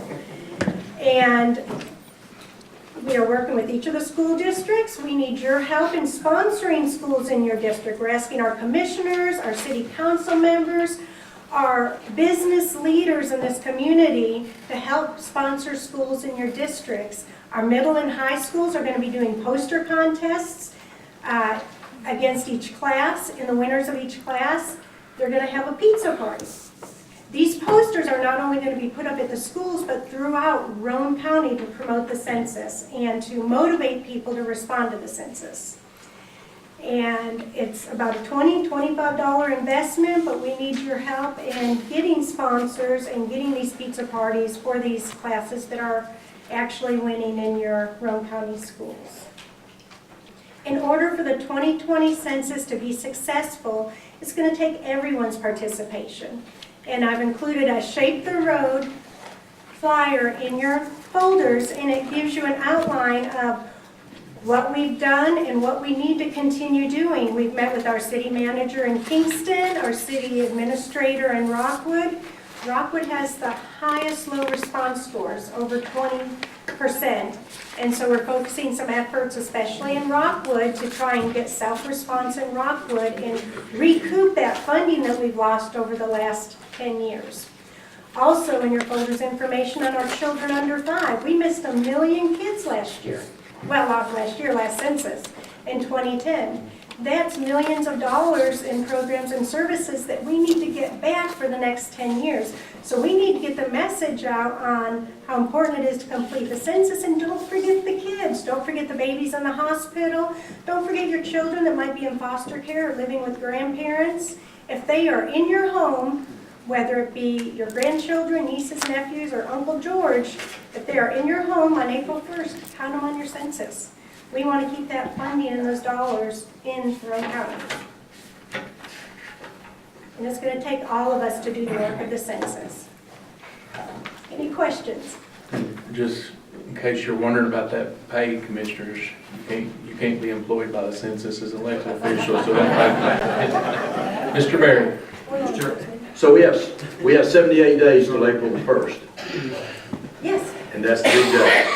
That's actually kind of it's not the end of the census, it's just a point of reference. I'm not sure whether to count this person in my house. We miss a lot of college students because parents don't count their college students living at home because they're adults. Yes, you count your college students if they're living in your house and sleeping in your bed on April 1st. That's point of reference. A couple things. One, I think last year in the state of Tennessee, there were 500,000 children under the age of 5 not counted. That's $1,000 a year for 10 years. I don't know what, and you said we had how many in Roane County, kids not counted, 1,000? Well, we've missed 1 million children throughout the United States. Okay, so 500,000 of those were in Tennessee. And $1,000. Well, based on the figures that you're quoting, if you miss one family of 5, that represents $50,000 over the next 10 I don't think years. it was half of the, you said 500,000? 5 families of 5 or children hundreds of thousands of dollars. Under the age of in funding. 5. She said 1 million nationwide, but 500,000, well, that's, I mean. That's what we were told. Okay. And the other thing on college kids,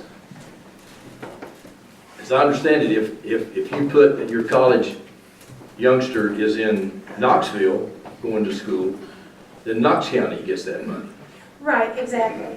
You're So- going, whichever college, if you're in a dorm in Knoxville, or, well, no, if they're going to college in Knoxville but living at home, then they're going to count at their home residence. But if they're in a They dorm, only count in Knoxville in group quarters count, which they're going to be starting soon in Knoxville, yes, if they are living in the So dorm. we need all of our college kids to Come home on April to be home April 3rd. That's my point, is that we're losing whatever number of college kids that we have away from home in that number.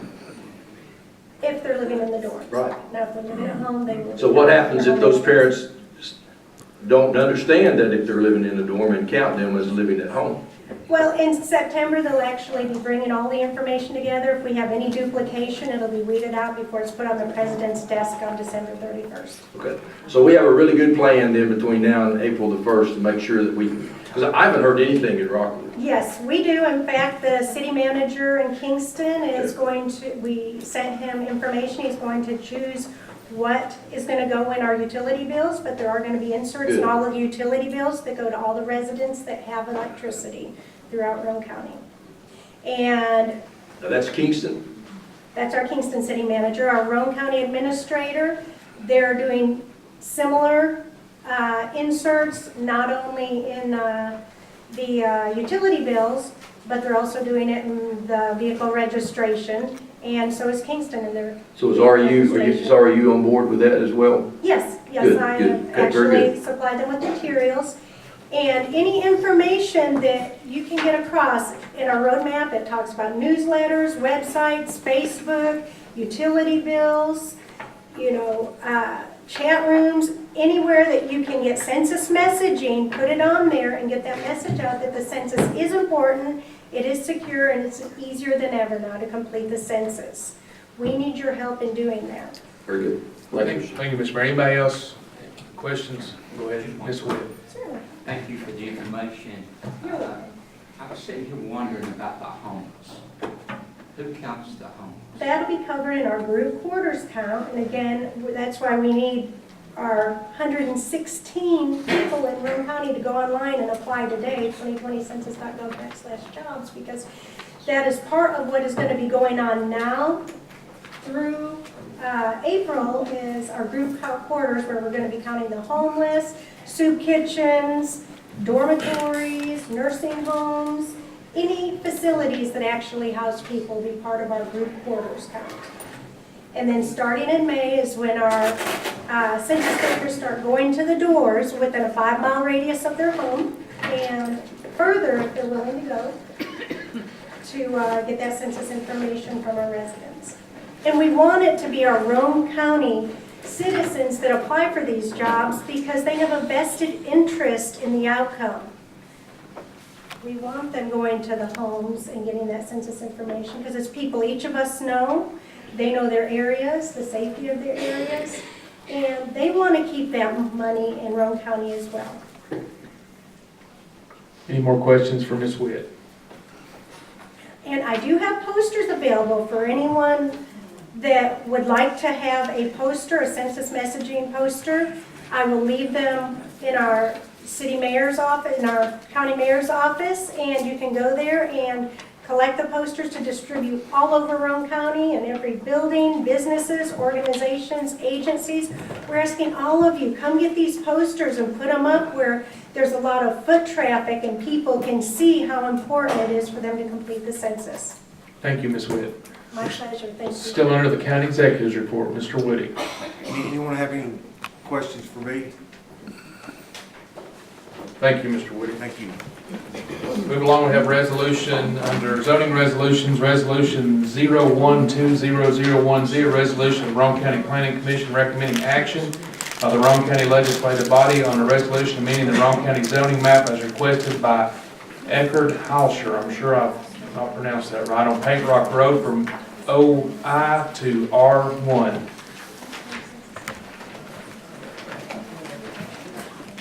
Got a motion by Commissioner Hester, second by Commissioner Cunningham. Commissioner Hester. Another request, we've discussed it. Commissioner Cunningham. No, bro. Any other questions or comments? Mr. Hendrickson. On this one page here, it says they want the property rezoned to R1, so new owners will not be able to use property other than residential. So who's asking for this? Is it the new property owners or the previous property owners? Mr. Gopher. The request was made by the adjoining property owners, but the actual property owner, Mr. Jones, come in and he's not against having the property rezoned. And it comes from the Planning Commission with full recommendation to be rezoned. Thank you. You're welcome. Mr. Meadows. Lynn, can you describe real briefly what the zoning differences are and where they are, where they're going? Yeah, R1 is developing our low-density residential. OI is office institutional, is different permitted uses. Any other questions or comments on resolution 012001Z? Seeing none, we'll go ahead and record the vote.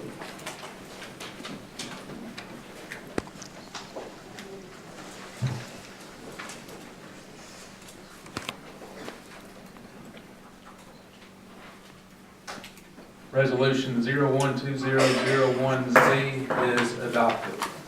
Go along to old business, resolution 121904, resolution asking the state legislature to consider school superintendent position becoming an elected position. I'd ask that, Mr. Chair. Mr. Bell? I'd ask that you, before we get into a long discussion about this, because it could turn that way, that we would recognize the people As soon as we finish the old business, that's what I was going to do, Mr. Bell. I thought it was very special. Do I have a motion for resolution 121904? Yeah. Motion by Commissioner Bashirs. Second by Commissioner Hendrickson. Commissioner Bashirs.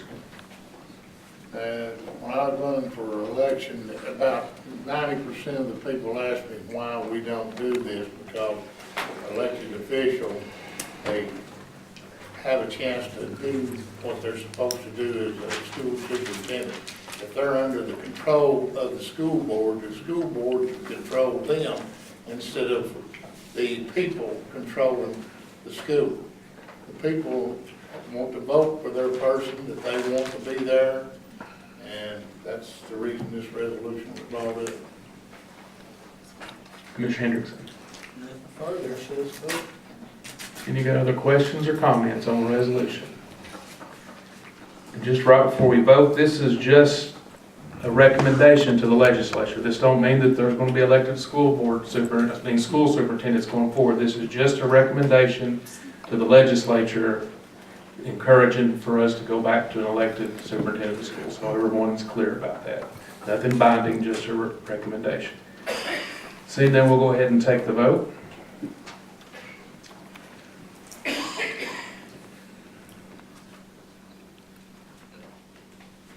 Resolution 121904 is adopted with an 11-3 vote.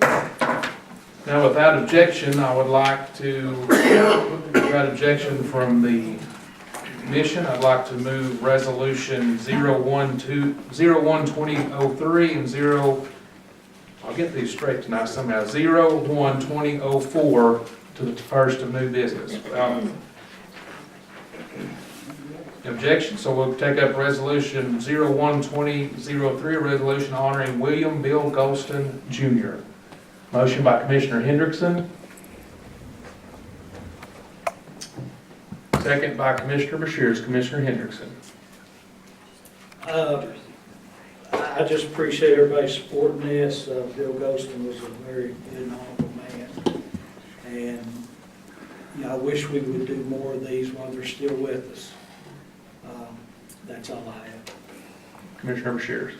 I've met him 2 or 3 times, and I thought the world of him whenever I talked to him and had conversations with him. I think he's a fine man. Any other questions or comments? No, we'll record the vote.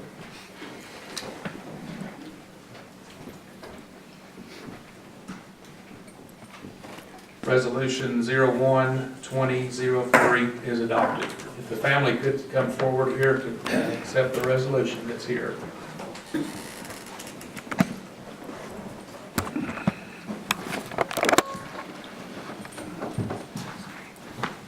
Come right here, Corey, or stand right beside Mr. Hendrickson.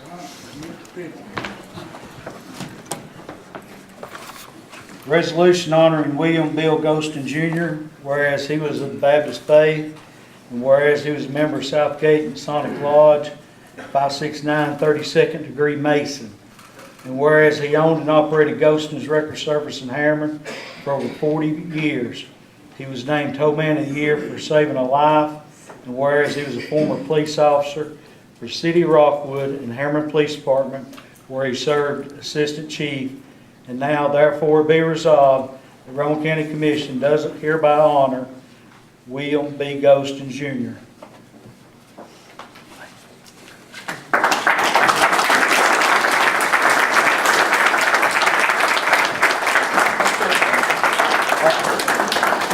I'll tell a quick story when he was Tow Man of the Year. And I can't remember if it was close to his shop or what, but there was a boy, a young man in a car wreck, and he was slung out of the car, and the car was actually laying on him. And the police got there and they called for ambulance, rescue squad and all that. Well, Bill got there first. And if anybody knows Bill Ghostin, how he was, he had one speed. And if you didn't like it, you dang sure wasn't going to like the next. But I can see him now hitting a speed that none of us had ever saw, and he got that car rigged up and lifted off that boy, and that did save his life, and they was able to get him to a trauma unit. So I just wanted to share that. I do appreciate it. Bill was my father-in-law. We spent 21 years together with them trucks, and he really is appreciated. I don't think he'd be replaced around here. And I'd like to thank everyone here for showing the support for him. I do, man. Thank you. Bill's wife couldn't be here tonight. She is battling cancer, so she had treatment today. Thank you.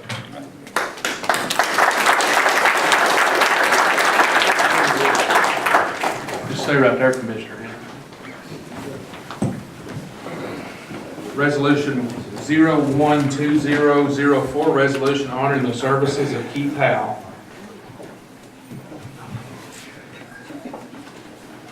Motion by Commissioner Hendrickson. Second by Commissioner Berry. Commissioner Hendrickson. I'll save my comments for here in a minute. Commissioner Berry. Must be being set up here, he's saving his comments. Keith Howell has been an institution here in the courthouse for a long time. He's an institution wherever he is, but especially here in the courthouse. And Keith and his family, his dad was an institution around Harriman. And Keith, we appreciate what you've done here in the courthouse, keeping the old place up as much as you can. I know you can only do so much. We appreciate your service and look forward to seeing you around in a different capacity, but happy retirement. Any other questions or comment on resolution 12004? Seeing that, we'll record the vote.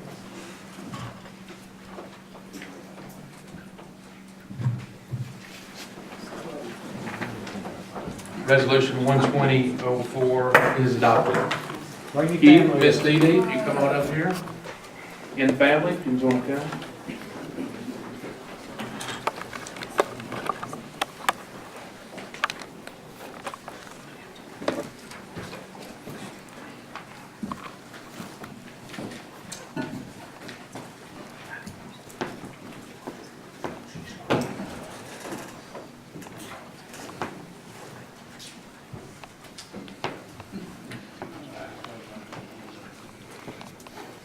Resolution honoring Keith Howe, whereas Keith began working in Roane County Courthouse 2002, whereas Keith has dedicated 17 years of service to Roane County government.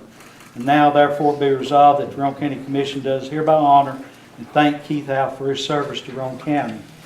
My experience with Keith goes back as far as I can remember. His family, my family, been friends and all that, but one of the memories I have of Keith is him running the dirt races, the racetracks. And the one thing I really appreciated about him, he didn't care if you was a local boy, if he bought you a Christmas present, if he knowed you that well, or if you was an out-of-town racer, you got treated the same.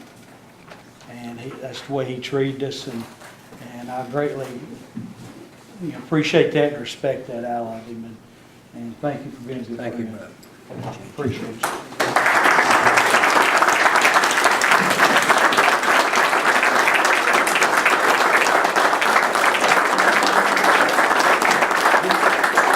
Keith, I know you ain't gonna pass the opportunity up to speak.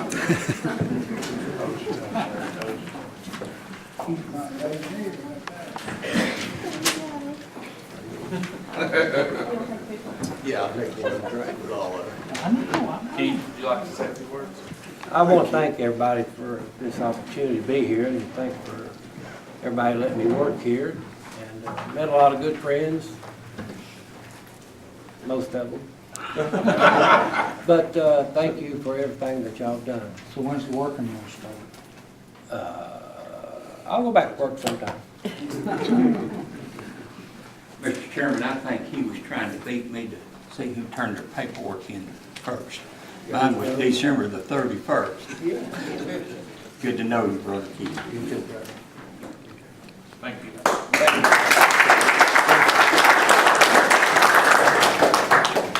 Moving back to the regular agenda, Resolution 12001, a resolution authorizing Roane County Attorney to file a lawsuit regarding the properties as listed on attached case request form by violating Roane County Resolution 12-1805 and/or Resolution 12-1806 regarding the 2018 International Building Codes and the 2018 International Residential Codes.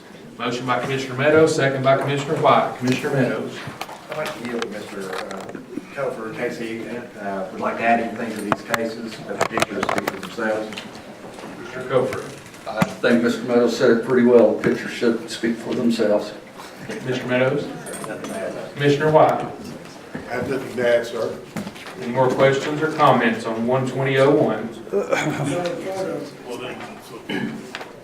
Ms. Hester. So on item number 3, is that the one we're going to remove because you have a conflict of interest? Well, you're not gonna have to remove it. Well, we continue with the resolution, but we'd have to seek another council to, Yes, and that's on resolution The next 12002. okay, maybe I'm getting ahead. Yeah.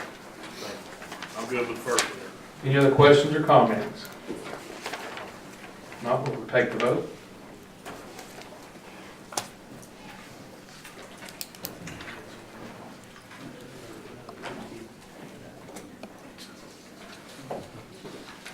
Resolution 12001 is adopted. Resolution 12002, a resolution authorizing the county attorney to file lawsuits against each property owner regarding the properties as listed on attached case form by violating Roane County Resolution 2101, April 2013, regarding the Roane County zoning regulations and/or Resolution 11403 regarding overgrown vegetation and accumulated debris. Motion by Commissioner Meadows, second by Commissioner White. And right quick, Mr. Meadows, how do you want us to handle this with, like Mr. Hester was speaking, just pass it the way it is, and we had to... Just pass it the way it is, and then, Mr. Woody, you'll need to find someone. I think I have the authority. You have the authority. Commissioner Meadows. I have nothing to add unless Mr. Topher has anything. If anybody has any questions. I Commissioner have White. nothing to add. Any other questions or comments? Seeing none, we record the vote.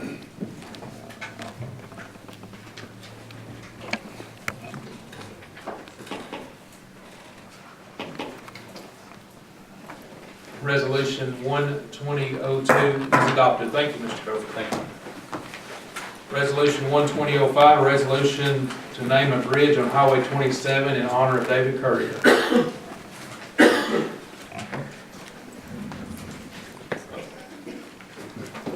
Motion by Commissioner Berry, second by Commissioner Hendrickson. Commissioner Berry. I'd gotten a phone call, I guess 3-5 months ago, from, I think it was the granddaughter of David Courier, Jan Courier. She asked me if I would see if we could get a bridge named after David out on 27, the last bridge in Roane County on 27. And I told her I would, and so Senator Yeager had indicated to her that for him to get it on this year's legislative calendar, that we would need to pass a resolution tonight. So that's why I brought it up. And one thing I would like to amend is the first line where it says he served the 2nd District of Roane County, Tennessee for many years. That should be 16 years. Instead of many years, that should be 16 years. And I think it was 94 to 2010. And I would welcome anyone wanting to join on the submission. Like I say, when she called, time was of the essence, and that's why I did it. So I'm sure all of you, I know Commissioner East served with Commissioner Currier here, and he was involved in athletics both in Harriman and Oliver Springs. I think he was the baseball coach at Oliver Springs High School for a while, and boys and girls basketball coach in Harriman, and a really good guy. In fact, I think he worked here at the courthouse in the evenings with our inmates, didn't he, for a while. So he served in many capacities, and so I would hope that the commission would see fit to pass this resolution. Thank you, Mr. Commissioner Hendrickson, would you take that 16 years as a friendly amendment? Yes, I would.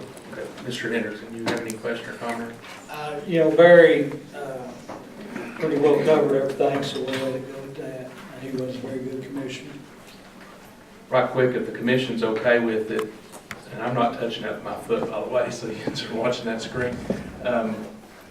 I know this has not been for the road committee or the legislative committee, either one, so it'd be at the will. I'm fine with it if we don't want to send it, because we've been pretty strict about sending things to committees in the past, but I understand that.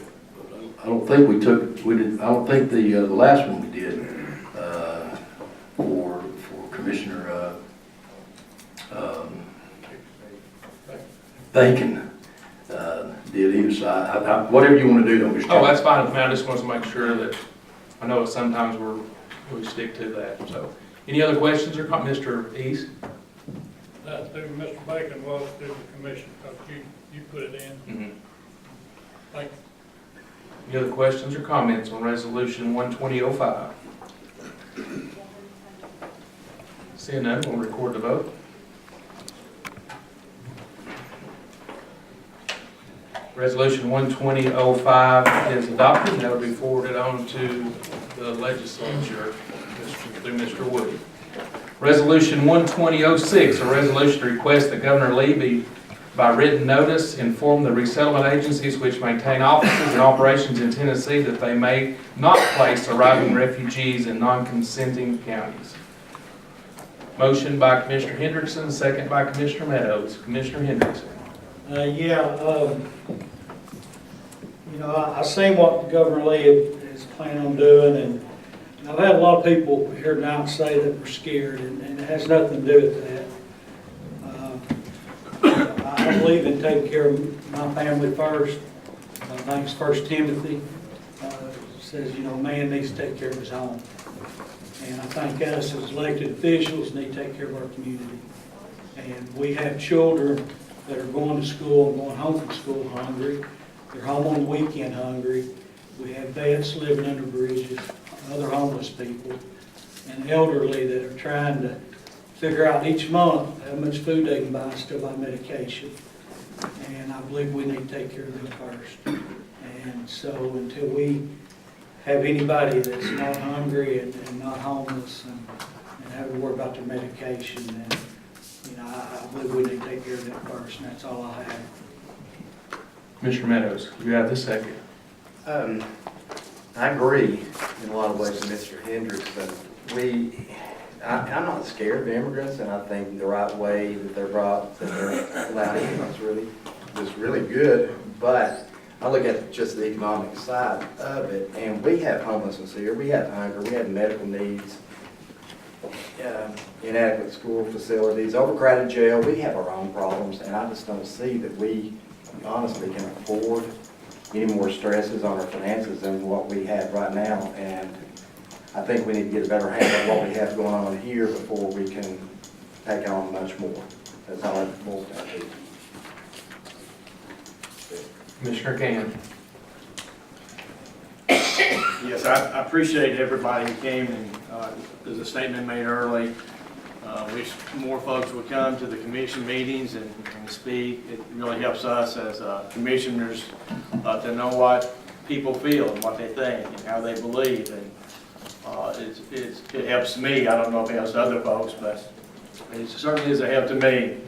As I listen to some of this, and I have read what Governor Lee has said, and early on, I appreciate the folks who gave definitions. I went and looked up definitions of refugees and immigrants and illegal aliens and those who seek an asylum. I looked all those definitions up. And if you look up the definition of a refugee, it is someone who is seeking protection. It's someone who cannot protect themselves. I know that's not popular. And believe me, I understand. I mean, right now, we just gone through a crisis with Iran. And tonight, I read on the news earlier today that the police in Iran is shooting citizens because they are refusing to stone on American flags.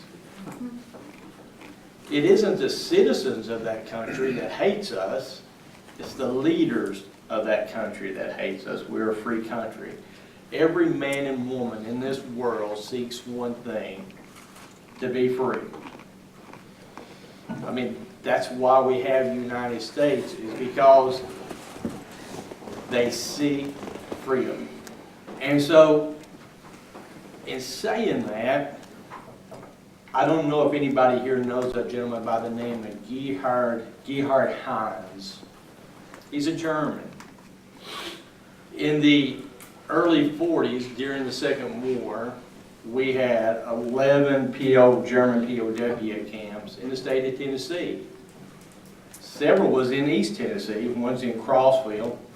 Some of that still remains today. In the state of Tennessee, during the Second War, we hated the Nazis. We feared the Nazis. We hated the Nazis. We wanted every Nazi dead because they hated us and they wanted to take over the world. And they wanted to destroy us, and they wanted to make us like them. Evil did not prevail. Good prevailed.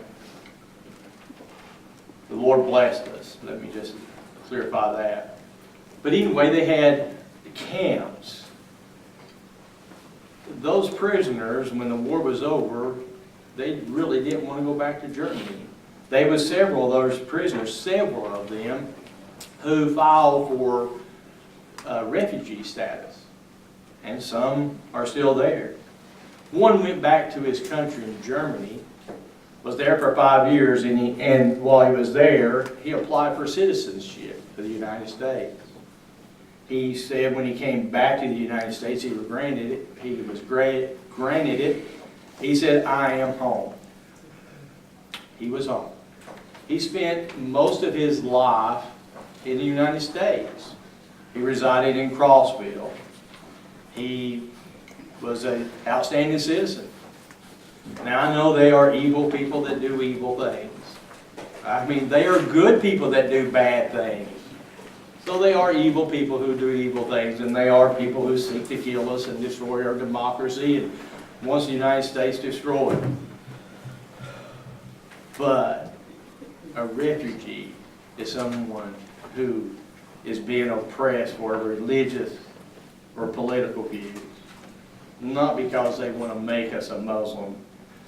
The Nazis, I don't know if the Nazis wanted to make everybody a Nazi. I don't really know. Maybe in the 40s, maybe our fathers and our grandfathers and our grandfathers' grandfathers thought we was chosen to be Nazis. But we're not. So, I support Governor Lee. I do. I don't believe in illegal aliens. I think that you know, if you want to be an American, you should apply. You know, we need people. We need people. But it has to be done the right way. And I think those who are seeking refugees are seeking it the right way. That is a process that they are willing to go through to be citizens of the United States. It's a process. It's not illegal. It is a legal process, a federal law that they follow, mandated, that they will go through to become citizens of the United States. So it's not an illegal act. They're not illegal immigrants. They're not illegal aliens. They're not climbing walls. They're not swimming rivers. They are coming over here sponsored and vetted. So I apologize if I said too much, and I don't want to offend those who oppose this. I don't, but we all have a right to how we feel. That's what makes us America. And so that's how I feel. Thank you. Commissioner Berry. Mr. Lefevre, if we're only talking about the federal program now, right? We're not talking about if a church wants to sponsor 8 or 10 families to bring them in, that wouldn't come under this one? In the early 1980s, Congress passed a refugee assistance statute that's codified in the United States Code. And basically what it did was establish a federal program to relocate refugees. And this statute basically says that in operating this program, the federal government can place these refugees wherever the federal government wants to. That's the law of the land. On September 26 of 2019, President Trump adopted an executive order that basically says that in his administration's application of this federal refugee relocation program, his administration will not place refugees anywhere where the state does not consent and where the local government does not consent. So under this executive order, the Department of Homeland Security and the Department of Health and Human Services in operating this program is not supposed to place refugees anywhere where the local community does not consent.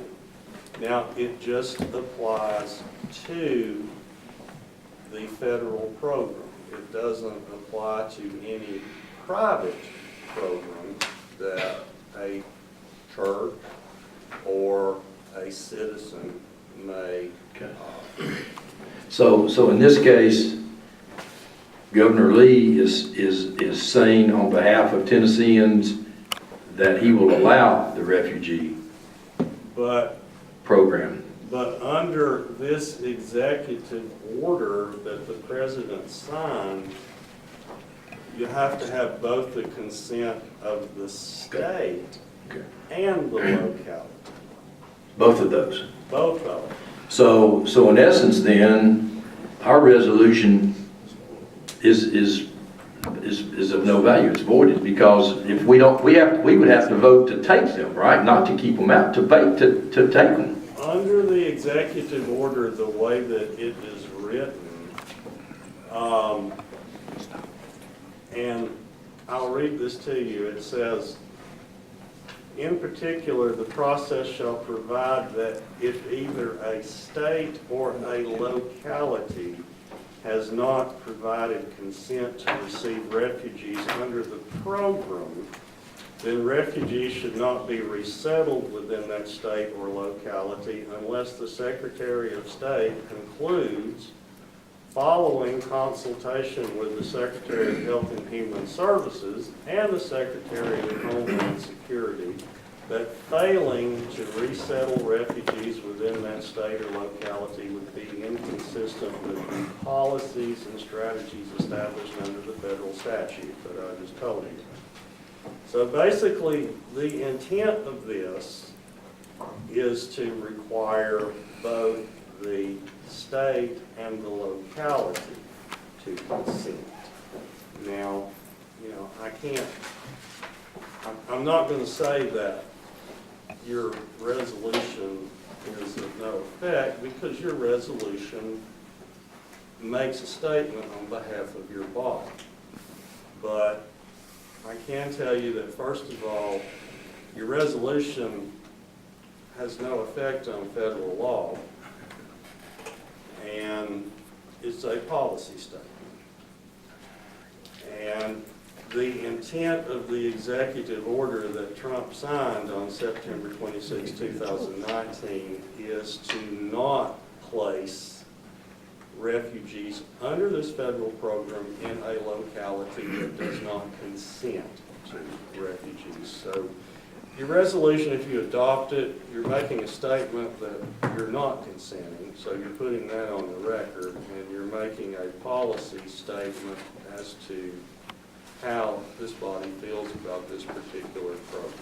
But the only binding resolution would be for us to vote to accept them, which means then that they can send refugees to us under the federal program, because the state already has under Governor Lee. Well, like I say, you're making a statement. There's under this executive order, there are two requirements: that the state agrees to accept and that the locality agrees to accept, unless the Secretary of State determines that he needs to place them here anyway, which is consistent with. Ask it another way. So as long as we don't vote to accept them, then we are within the federal guidelines of not. As long as you don't vote to accept them, then you're making a statement in accordance with Trump's September executive order that this locality does not want them.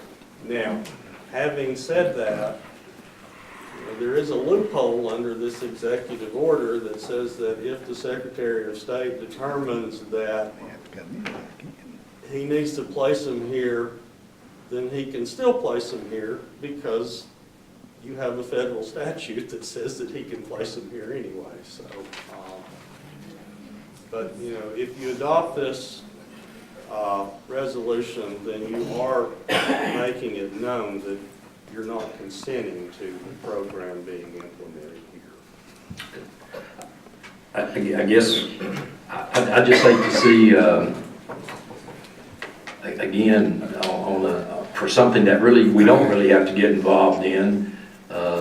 You know, I would suggest that we wait until we have to make a vote, a meaningful vote that keeps us in tune with the law, other than becoming a vote that has no consequence to it, other than just pretty much saying that we are not a body that's willing to accept some folks. I certainly don't want us to be in a position of being a sanctuary county, but I think all of these things that we have control, especially if we have the vote until, because I think there are churches that sponsor these refugees. There are individuals who bring them into their homes, and this might deter some of them from wanting to do that. And I guess I concur with Commissioner Gann. I hope we're better people than that. Just out of curiosity, how many people has read the full resolution? And just audience too. What is it? How many people has read the full resolution? Full resolution? As submitted in the paper? Is it just the newspaper? Well, right quick, just at a chance of being shot here, I want to read the resolution so everybody knows. We've all spoke either which way, and I'm not going to take an issue, but I think it's important that we read the resolution. Be it resolved that Roane County does not want to be forced into participating in the federal refugee settlement program due to either Governor Lee's consent and or being with if permissible placement radius of resettlement agency office. Be it further resolved that Roane County requests that Governor Lee retract his consent for initial resettlement in Tennessee for both 1 year period of time as stated in his letter and/or actual consent period required by funding notice. Be it further resolved, Roane County requests that in the event Governor Lee does not retract his consent for initial refugee resettlement, that Governor Lee submit a revised letter to consent to the U.S. Secretary of State Mike Pompeo and Lieutenant Governor Randy McNally and House Speaker Cameron Sexton exempting non-consenting counties from forced participation in the initial resettlement of refugees in Tennessee. Be it further resolved that Roane County requests that Governor Lee, by written notice, inform the resettlement agencies which maintain offices in operation in Tennessee that it may not place arriving refugees in non-consenting counties. I just wanted to read that to make sure everybody knew exactly what the resolution that was voting on. Mr. Wilson. Well, echoing what Commissioner Berry was saying, I think, are we not, and even saying just like that, what he just got through saying, are we still, is this even needed? I know that you can make a voice, but are we stirring the, is this going to make any change if the state secretary, if he can still trump us and do whatever he wants in that need, and we're not under imminent threat at this point? Are we making a viable statement that is needed? Well, you're making a policy statement, and, your office deals with policy. I don't deal with policy. I just deal with law. And legally, under this executive order, you've got the right, when the time comes, to not consent. Now, as to whether or not you want to make a policy statement with this resolution, that is in your prerogative, not mine. But in explaining the law to you, under this executive order, if there is an intent to place people in this program in Roane County. But we would still have to say yes. Even though we're making a statement, we'd still have to say yes. The county would still have the right, regardless of what the outcome of this vote is tonight, to consent or to say no. Under this executive order, until this executive order is changed, or unless the U.S. Secretary of State determines that he needs to place them here anyway. But, you have to understand, these executive orders, they don't change the law that Congress passes. It just states how the Trump administration wants to implement the law that Congress has already passed. And under the executive order, if Roane County is intended to become a part of the program, then under the executive order, you would have the opportunity to say, no, we don't want to be part of the program.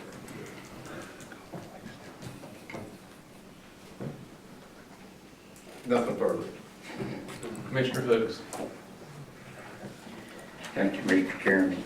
And I'm going to be brief. One of the things I hadn't heard here tonight, and it's close and dear to my heart, is our homeless, our veterans that are living on the street. I haven't heard anything how we're going to combat that problem. Not only here in our county, Knox County, Loudoun County, all the counties surrounding us.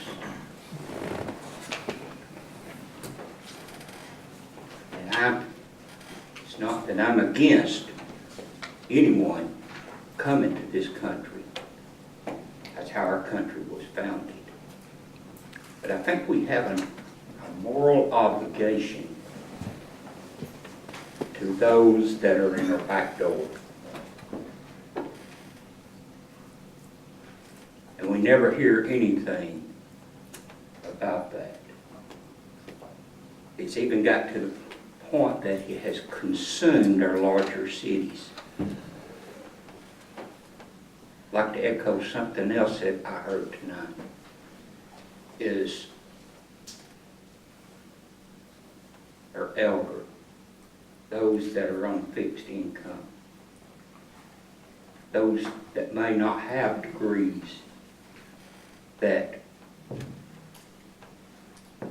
they work those labor jobs at minimum wage, that come down to the point that they wanted to retire. And the Social Security was so minute. See, the Lord's blessed me, and I didn't make a lot of money. I had a modest salary. But the Lord blessed me to where I could help my mother. If not, she couldn't afford the medicines that it took her to live for month after month. And the good Lord saw fit to take her home in 2017. So, as biblical as I am, and as biblical as some of you all may be, our charity begins at home. And when we address the issues of what's in our back door, then we are able to grow, stretch our boundaries, and help those that are seeking asylum in the United States. And with that, I'll conclude my remarks. Commissioner Cunningham. I'd like to point out what Ms. Paris said when she got up to speak about people looking at Roane County, people, their consideration of living here, why they want to live here, why they don't want to live here. Do we really want a reputation as, well, we don't want outsiders in here, we don't want to help these people? And the definition of the refugee, and of the 480, according to the governor's report, of accepted refugees in Tennessee that were resettled here, more than half of them were from the Congo. They were escaping, they were coming here because they were being raped and murdered and just all those other things. And yes, we have to take care of what we have here at home. But we've had a lifetime to do that, and generations to do that, and it's still here. They're still homeless, and they're still poor, and we still are trying to help them. But these people that are escaping and getting away from a tyranny that we can't even understand, do we really want to put that out there and say that, well, you know, we got to take care of our own first, and 200 years from now, we might have that problem solved, and then we'll take those other people in. And like we said, there's people, I've had phone calls all day from people who said, don't support that resolution. I'd take that refugee family in my home. We're not asking the county to support them. These are people that organizations will support, churches will support. And we're sending our troops overseas to help them anyway. So why not help the ones that are getting beat up? If they want to come over here, and these are vetted people. These are not illegals.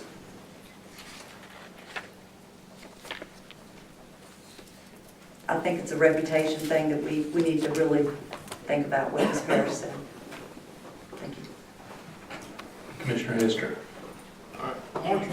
March of 2017, Tennessee filed a lawsuit against the federal government on the Refugee Act of 1980, and it's still pending. So we don't know where that's at. They're seeking to repeal the Code of Federal Regulation, 45-400.301. So we still don't know where that's at, but, and I'd be curious for it. There's more education to be done about this, but let me just tell you where I'm at on this. And I appreciate everybody that came here and spoke. For it, against it, either way. But man, I've had the unique privilege and opportunity to be in 20 foreign countries. A lot of them third world countries. One of the last third world countries I was in, I had to go to an orphanage of all things. Escort some medical personnel down there to care for these 300 or 400 kids in that orphanage. And you know, I had to wear my sunglasses the whole time I was in that compound. If some of those people are part of that refugee, then bring them over. The children affected by it. I still follow a missionary today that's over there in Iraq, in Syria, today, trying to get kids into an orphanage, into a shelter, trying to get them refugee status. So I support that. And our resolution has no power whatsoever to take away or add to the federal government. Roane County cannot impose its will on the Secretary of State. It just ain't gonna happen. And we ain't gonna do it on the state of Tennessee either. So this would be a good time to do nothing, say nothing, and take no action. But I'm gonna take an action today, and I'm gonna vote against this, because I just don't support it in my heart. I conclude. Commissioner Bell. Well, he stole my words. That was as good as you could put it. Just a couple of months ago, I had you could say a refugee from Nicaragua where they had overthrown, stayed in the house for 2 or 3 months. You know, this is not binding. It can be overthrown. And I feel that we're sending a message if we do this to the man that could possibly be funding something here, grant funding something here in Roane County. We send something, and we don't even know what he's proposing. We don't even know how they're going to dissect what his refugee plan is in the state of Tennessee. I mean, the session starts tomorrow, right? Yes. They hadn't even started.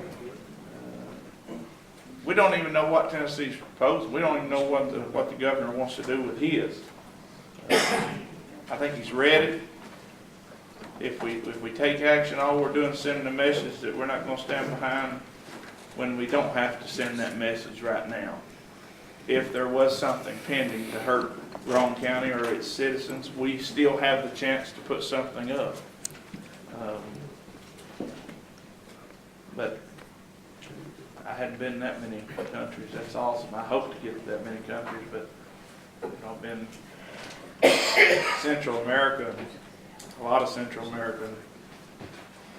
He's right. If those people get in a bad way, I open my home for sure. If we think we can legislate or if we think we can do something in government to help this, we're wrong. The church has got to stand up and do it.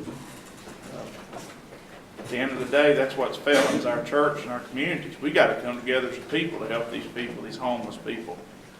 You know, government's not going to do it. We got to do it as people. But I don't think I can support this today either. So that's all I've got. Commissioner Moore. I've been to a few countries, some of them over in Southeast Asia. It's been about 50 years. I think we have a tendency to get what we see on TV and immigration and caravan and all of that we see hyped up on TV. I think these people are coming in. I have ancestors that understood what immigration was about. They were Native American. And how did that work out, okay? Just saying, okay? A few other people came, and the next thing you know, we're in Oklahoma somewhere on a reservation, so that immigration worked out real good. But refugees still coming through the system are still able to come. That's not a problem about the government or whatever. I don't have I don't have any problem. I like my president, I'll be honest with you, and I ain't ashamed to stand up and tell him. Not many people will, but I will. You know, I'm old enough, I can do that, and I've got enough backbone to stand up here in front of you and tell you, and be glad of it. I support missionaries and people in other countries and all that. How many of you give them an acre of your property when they come in here? Be a little different giving somebody else's stuff away, okay? We always tend to do that. We spend somebody else's money pretty easy.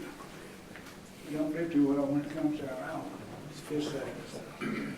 I have no problem voting with it. I think at some point now, this, whether it's worth the paper it's written on, it doesn't matter. If you don't tell somebody, we let a lady in Texas in the late 60s and early 70s fill our jail up over here. That was Miss Madeline Mary O'Hara. Take the Bible and prayer out of school. Now we're spending $25 million to build a jail to put them in 40-something years later. Nobody said nothing. Oh, it'll offend somebody. What happened? We offended now when you charge them over here, you know, keep spending, and 5 more years you're going to build another jail, $40 million more. And can you change that culture? So it don't matter, and I'm a Christian, and I don't mind telling that either. And I know better than to get the Bible and politics in the same room. I've learned that. If nothing else. My mother, bless her heart, she was 100 years old until October the 27th. And I know what she would have had me to vote. So now, stand for something. And I won't be sitting here 20 years from now. Hopefully I'll be here 30 years from now if I make her age. And saying, I wish I'd have said a little something, rather than just sitting back here and say, well, you know, we're not mistreating those people. It's just saying, hey, Governor, if you decide to do this, we're just saying we'll be counted. And I don't care where you vote for it or not. I intend to say, yes, when I punch my vote. That's the only thing I've got working tonight is the vote machine here. I can't get the computer. So I don't feel in my heart, I can lay down and go to sleep tonight, and my conscience will not bother me, because my vote kept somebody from coming here, because obviously it won't. If the government wants to do anything, face it, folks, they're going to do it regardless. And they're doing a lot of it right now. They're not doing much in certain places, but they're doing a lot of things that I don't agree with. But that's my opinion. I'm an American citizen, and I fought for my country, and I have the right, and I pay my taxes, and I have the right as an individual to stand up and say, I don't think that's the right thing to do, or hey, don't put them on my 5 acres of ground. That don't make me less of a Christian, okay? Not in my Bible, and it's the King James if you want to look at it. Needs a better Bible, but it ain't one yet. So. Anyway, I'm gonna vote for it, even though I understand it probably don't mean nothing in the long haul, and I'm just delaying it, but nobody's scored yet on the ball game, so it shouldn't make any difference. It'll be all right. Oh, yeah. Clemson's up 7-0. How long is it? LSU scored. All right. Thank you very much. Commissioner Wilson. I would just like to make a motion, echoing some of the commissioners that have spoke, to withdraw resolution 01-2006. Can we do that? We already got a motion and a second on the floor. You can do a motion to Table. The only thing you just call for question, you call for question. We call for question, we can vote on it, you can make a motion to table. Question. Get it over with. That trumps everything, call for question. He's got to vote on whether to call for the question. Exactly, because it's, You only call for question, this question vote. Mr. Yes, Mr. no. Wilson had the floor. Hold on, Mr. Bell. Mr. Wilson had the floor prior to Mr. Hendrickson calling for the question. But he calls for question, but would we go back to Mr. Wilson since he had a motion to, I guess, he made a motion with. You need to dispose to Mr. Wilson's motion because he has the floor. So did you have a second? I'll second. Second by Commissioner Berry to withdraw Resolution 12006. We've got a motion to withdraw by Commissioner Wilson, second to Berry with Mr. Berry. Commissioner Wilson. I really have nothing further to add. There's nothing else I can add to this. I think we all know where we're at and how it stands. That's it. Commissioner Berry. Yeah, I would just echo again, I think we've heard that in order for us to actually receive any of these refugees, we would have to vote at some point to receive them. Again, I think what we've heard is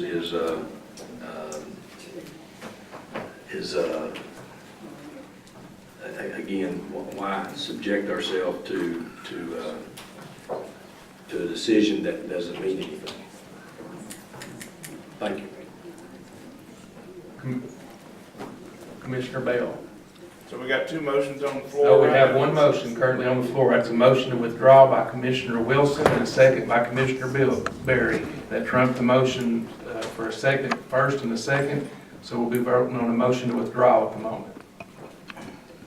What about the original motion? So if a man put a motion to put it back on, that would trump the motion, so we could just keep making motions. Is that how it works? I don't understand. We've never done it this way, but you can amend it, table it. I'm asking you. Well, the motion to postpone it indefinitely cannot be interrupted. So that's why you have to deal with his motion to postpone it indefinitely before you take up any other. So the indefinitely part makes it supersede the original. Because Robert's Rules of Order says that basically you've made a motion to kill the main motion. That cannot be interrupted, so you got to deal with that before you deal with anything else. With Robert's Rules of Order, what this body adopted. Yeah. Call for the question. Call for the question by Mr. Berry on motion to withdraw. We'll try to do it by voice vote. All in favor to call for question on the motion, debate on the motion withdrawal, say aye. Aye. Opposed, like sign. Okay, question's been called, so now we're on the motion to withdraw Resolution 12006 by Commissioner Wilson and second by Commissioner Berry. Now we're going to vote on this, and this is the motion to withdraw. This is not the motion voting on whether we support the resolution or not. This is to withdraw the resolution. And debate. All in, ready to record the vote?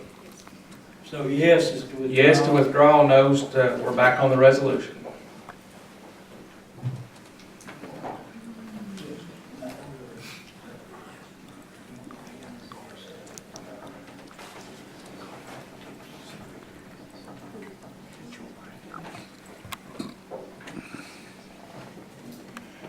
Mr. Hooks, Resolution 12006 by a vote of 8-6 has been withdrawn. Moving forward, Resolution 12007, a resolution authorizing Roane County to submit a 2020 Community Development Block Grant application. Give her a second to get caught up for.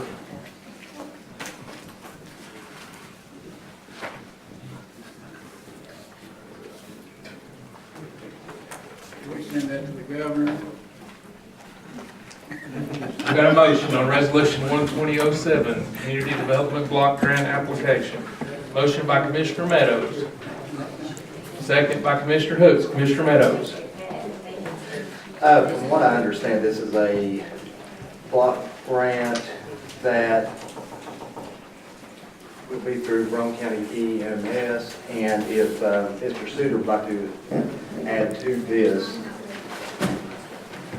that's actually what it will accomplish. Do you have anything you'd like to share?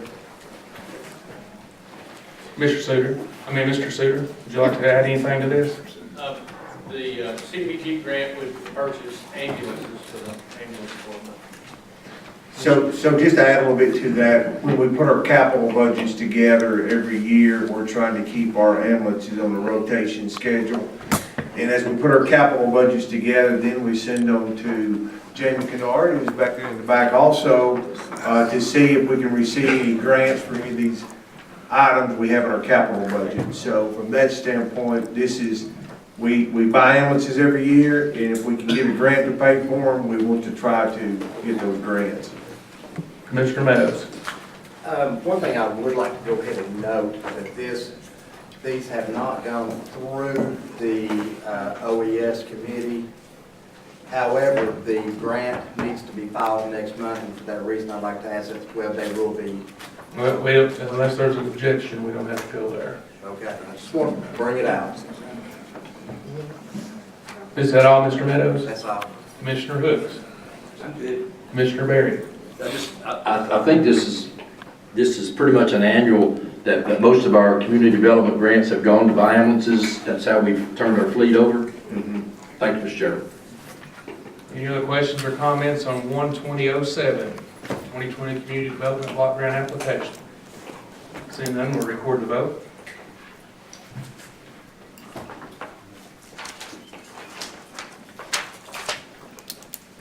Resolution 12007 is adopted. Resolution 12008, a resolution authorizing Roane County to submit a 2019 Assistance to Firefighter Grant application. Motion by Commissioner Hooks, second by Commissioner White. Commissioner Hooks. I'll yield to our county executive. It's kind of the same provision here. We have capital plans. We look at them every year. This body reviews them. We review them through the budget process. And if we can see a grant out there that will help any of our departments, we apply for it. But as always, the commission has to approve us making these applications, because generally there is match money required, and this is, you see, it's $12,000 for a $262,000 project. Commissioner Hooks. Commissioner White. I have nothing to add. Any other questions or comments on Resolution 12008? Mr. Berry. Is this for all of our fire departments, Mr. Woody? Well, this is for all of our, this helps our fire service. I don't know if they get distributed to all of our fire departments in some cases. Is this one is coming through, is this one that, the money doesn't go to our volunteer fire departments in this one, does it? This is the one we stay local on this one. For our county-wide fire department. Okay, thank you. Any more questions or comments? Seeing none, we'll record the vote.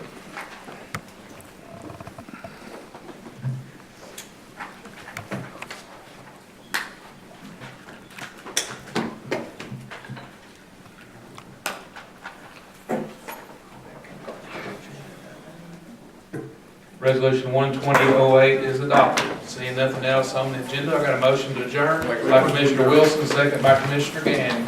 Any questions or comments? All in favor say aye. Aye. Opposed, like sign. Meeting adjourned.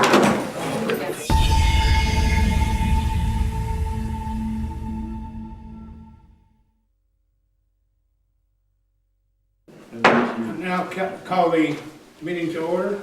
Joe, would you call the roll, please? Robert Miller. Here. Jeff Bass. Here. Kenny Brown. Here. Tracy Stiltner. Here. Tara Holland. Here. Don Schillings. We got 5 out of 6. We got a quorum. Stand for the pledge. Attention, salute. I pledge allegiance to the flag of the United States of America and to the republic for which it stands, one nation, under God, indivisible, with liberty and justice for all. Would you lead us in prayer, Joe? Our most gracious and loving Heavenly Father, we approach thy throne of grace with great humility and reverence and respect and awe about what you have done and what you are doing and what you shall do in the future, what you promised us, and the commitments you've asked of us as your children. We pray that we can honor those commitments. We pray that we can invite the Holy Spirit into our hearts and souls and minds, where we can deliberate in such a way as to take care of the needs of our citizens and our community and bring honor and glory to you. Yeah. We pray for our government officials and our citizens at all levels, that you would give them the peace and the justice and mercy where they can obey, but not have this terrible hatred one to the other. as we know that hatred is a cancer that eats in our hearts and can destroy our thoughts and minds and souls, and even our nation. We pray for our servicemen and women at home and abroad, that you would give them peace and comfort and strengthen them and their families. We ask all that in my son's name. Amen. Amen.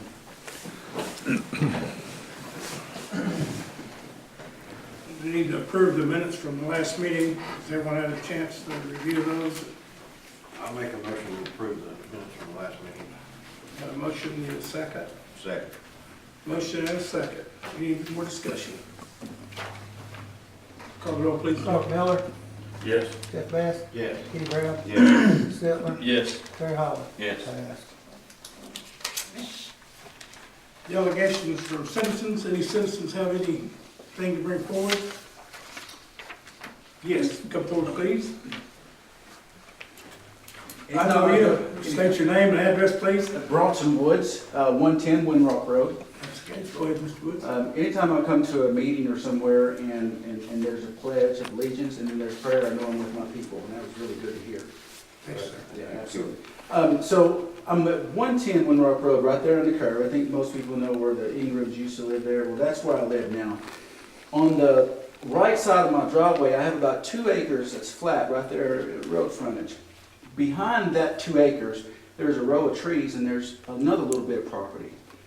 Well, there's portable buildings that you see them on the side of the road out here. That you can buy these portable buildings and put them up. Well, I was thinking about putting 3 of those portable buildings out there, or building them myself, making them into like little cabins, and then eventually renting those cabins out. And as I was going through the ordinances and whatnot, I looked at a lot of stuff, but I didn't see much in there in the amendments or anything about zoning. And so I have no idea about zoning. I just want to, go by things the right way. And so I figured I'd come here and maybe get some questions answered. The first thing you'd have to do is to make plats of it. Your dimensions, whatever you want to do, you'd have to bring it before the planning commission. Then they might have to do a board of zoning appeals. Which is actually Monday. Planning But commission. it canceled because we didn't have any business. Oh, I'm sorry. Just got the message today. Okay. But that's what, Mr. Bronson, that's what you need to do is have your plan. It would have to be rezoned because that right now is zoned for R1 or C1. It's for low density housing, whatever. And it would have to be rezoned, and then it would have to be approved, the type buildings we're going to put up. Right now, we still got the thing on the sewer where we can't plug anybody else into the sewer until they raise that from us. And that's in the near future, we hope, that they'll raise that where we can put sewer back, make sewer taps again.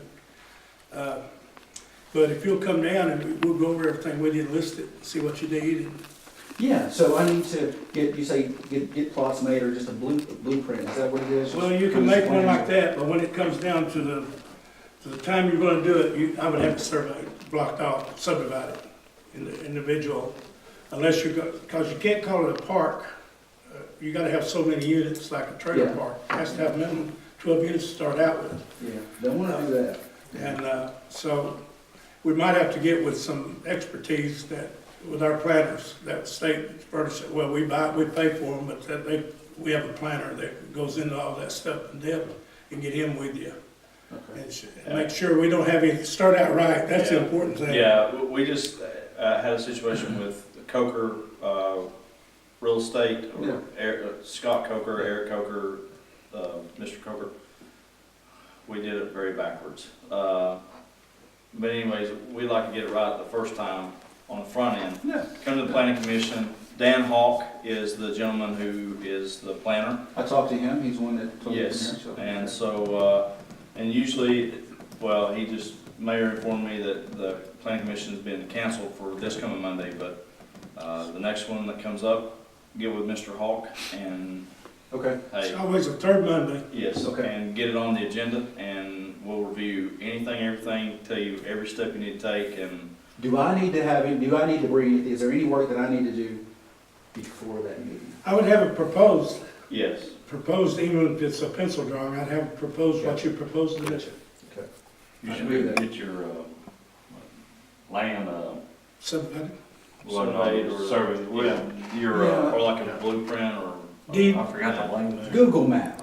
Yes. Like a Google map. Mayor, Joe knows the name. what you would need to do, and I'm not sure the exact sequence, because it can cost you several $1,000s for a survey. What the planning commission is looking for, your property is zoned residential, probably single family, single dwelling residential. And what you would have to do is have it zoned for multifamily residential or maybe a commercial operate. You know, if you were going to build rental houses like a year at a time or something like that, that's one thing. If you're going to have short-term rentals for the Windrock Park up there, then that may be more of a commercial. Okay. But you would employ your surveyor to survey your property. Your surveyor would know the exact lot size that your project would have to have in order to comply with zoning. Hopefully your surveyor would. If he didn't, that'd be part of his responsibility. Then he would draw a plat that would show a proposed building. Say you want 3 structures and you've got 4 acres. Well, you might have a 1/4 acre for each house, and it would show a footprint of that house, proposed house, on each of your 1/3 acre lots, and it probably would show in a general way your remaining acreage, so they could get the planning commission and the building inspector to get a perception about how this proposal would fit into the existing maps.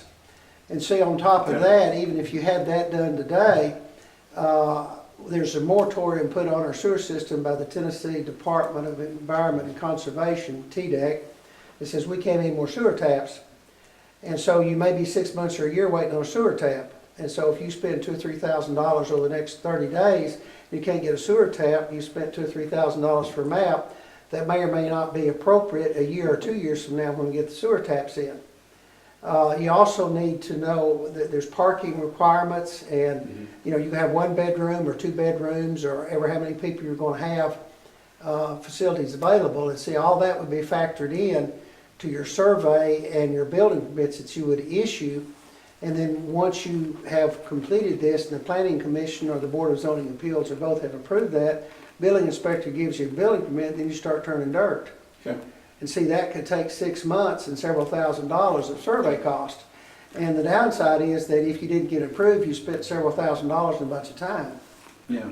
Well, I'm definitely going to, as long as it's possible, I'm going to, move forward with it. I did go to, I got a letter from the city that said that I was denied a sewer tap, but I'm able to put a septic tank in.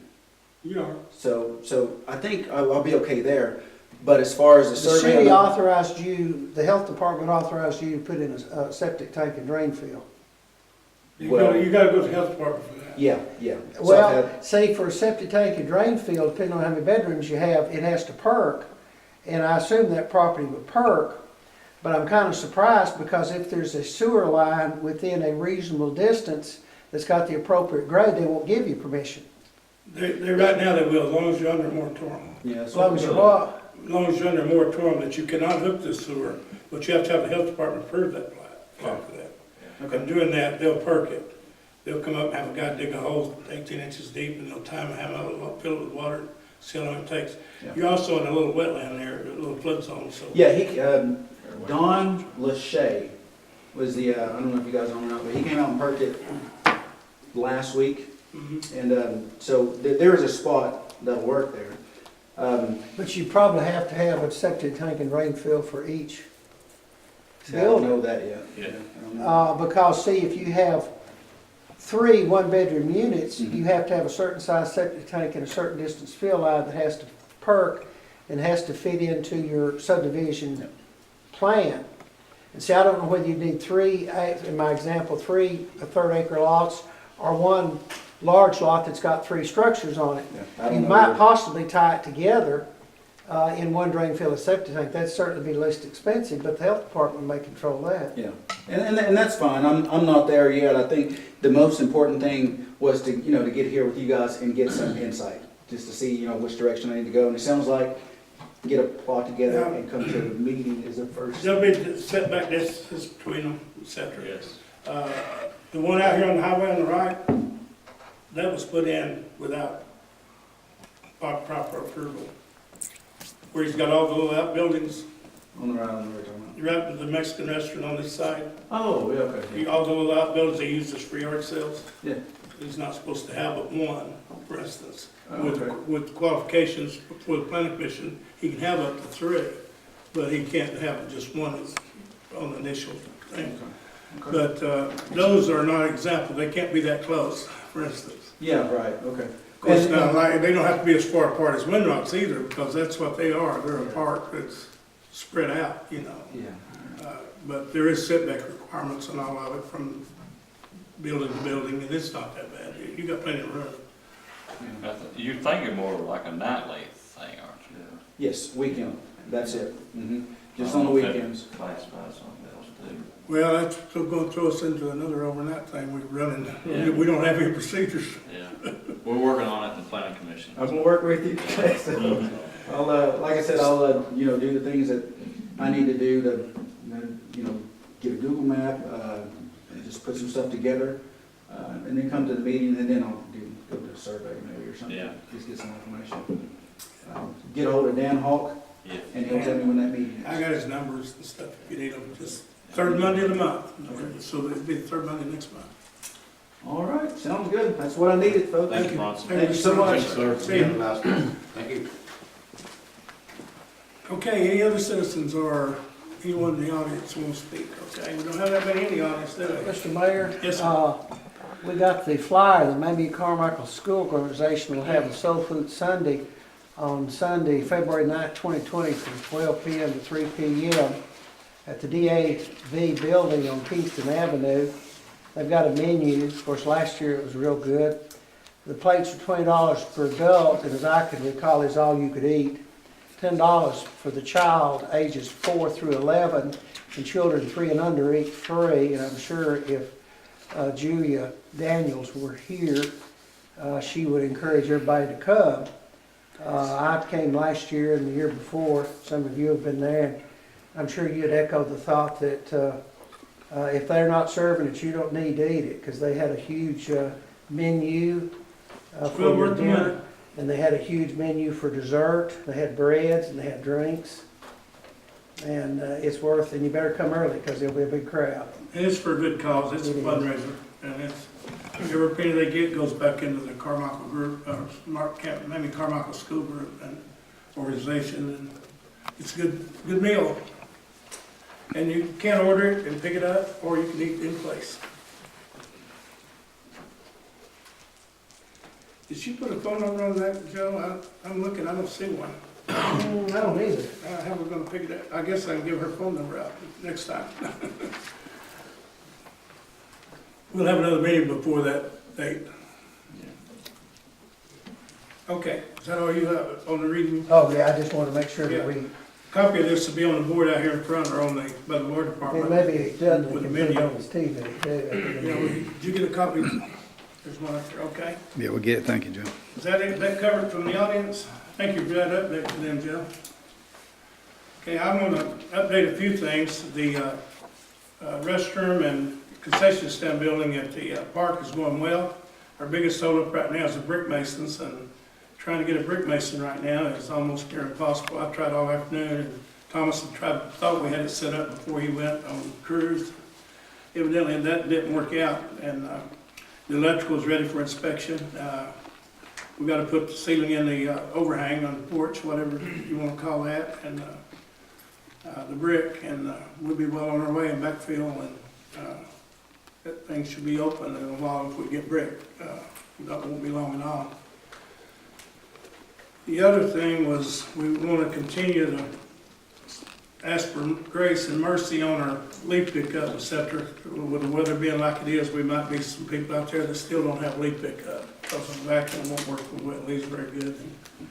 And if you'll keep us, if you feel that you missed it on cause of weather or vacation times and the rain, et cetera, just call and we'll try to pick it up for you. That's all I have at the present time.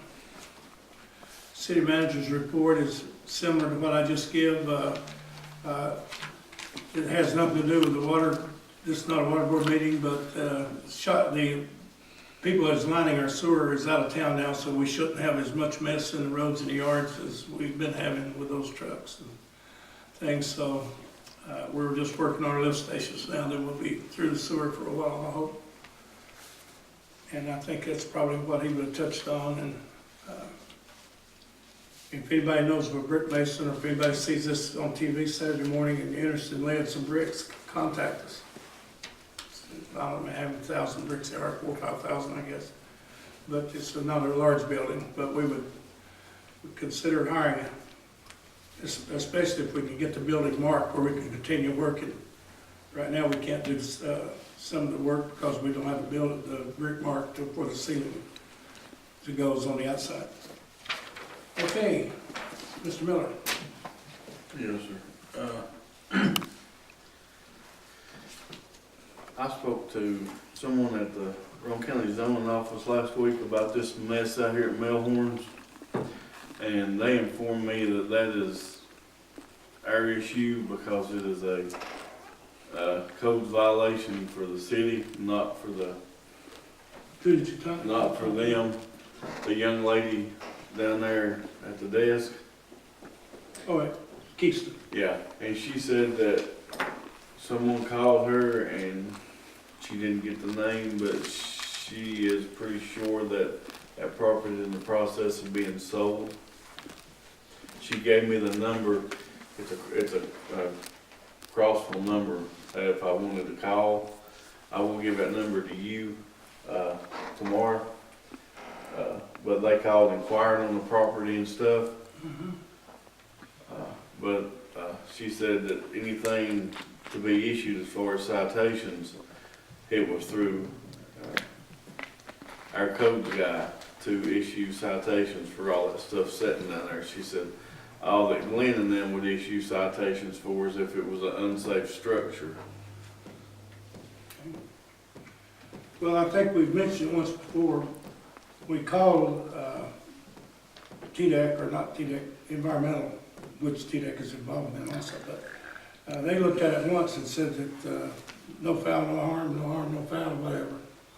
To me, it's wetlands, and it's also offsetting floodplain. Yeah, because they're encroaching on Poplar Creek back there, they're pinching it off back in there. So, give me the number. I've got it at home, but yeah, I'll give it to you tomorrow. Okay. Chief, that red light at Food City. Still acting up. We need to get a hold of Progressive. That thing's going on flash at 10 o'clock at night. And it's coming off flash on the red at 4:30 in the morning. There's many pictures out there to show you how to look at it. I think we're gonna have to get them to replace that computer again. They can set it, and in 2 or 3 weeks, it's back out of whack again. I'll call over tomorrow and get them.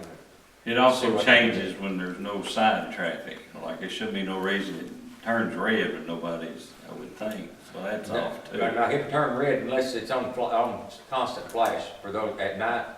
Yeah, it's Any other cycles time through by Yeah, itself. we don't have sensors on the side. I thought it would stay green until somebody hit the side. The sensors don't work real good. No, out there. it's, I think, is it not on timers now? It's on timers right now. Yeah. They'll stay red on the side. It's sort of like for at so 4 long, a.m. it'll change It the changes red, and these guys That's will work the 50-50, plant. Yeah. They're getting disturbed over it. But yeah, it's, I'll call them back tomorrow and get them back out on it again. okay, but yeah, it's changing like at 9:30, at 10 o'clock at night, it's on flash. And Sound like it's working, it's just the time's off or something. Well, I think what it is, they come out and they'll set the times on it, and then a few weeks later, it's back off again, so they, I think when they put that computer in, they may have put a used one in it, so they may have to come back out. And the brain, it's just lost its memory in the brain. Yeah, whatever it was, that power surge, whatever hit, it may have burnt something else up in it too, so I'll get them back on it. Okay. That's all I got, sir. Okay, Mr. Bass? I have another one this time. Okay, Mr. Brown? The update on the bridge, heard anything? On the noise? Yeah. No, Mr. Brown in Kingston was on vacation on a cruise or whatever. Okay. He's got a work order, I think, to have it rewelded. Tell me something else.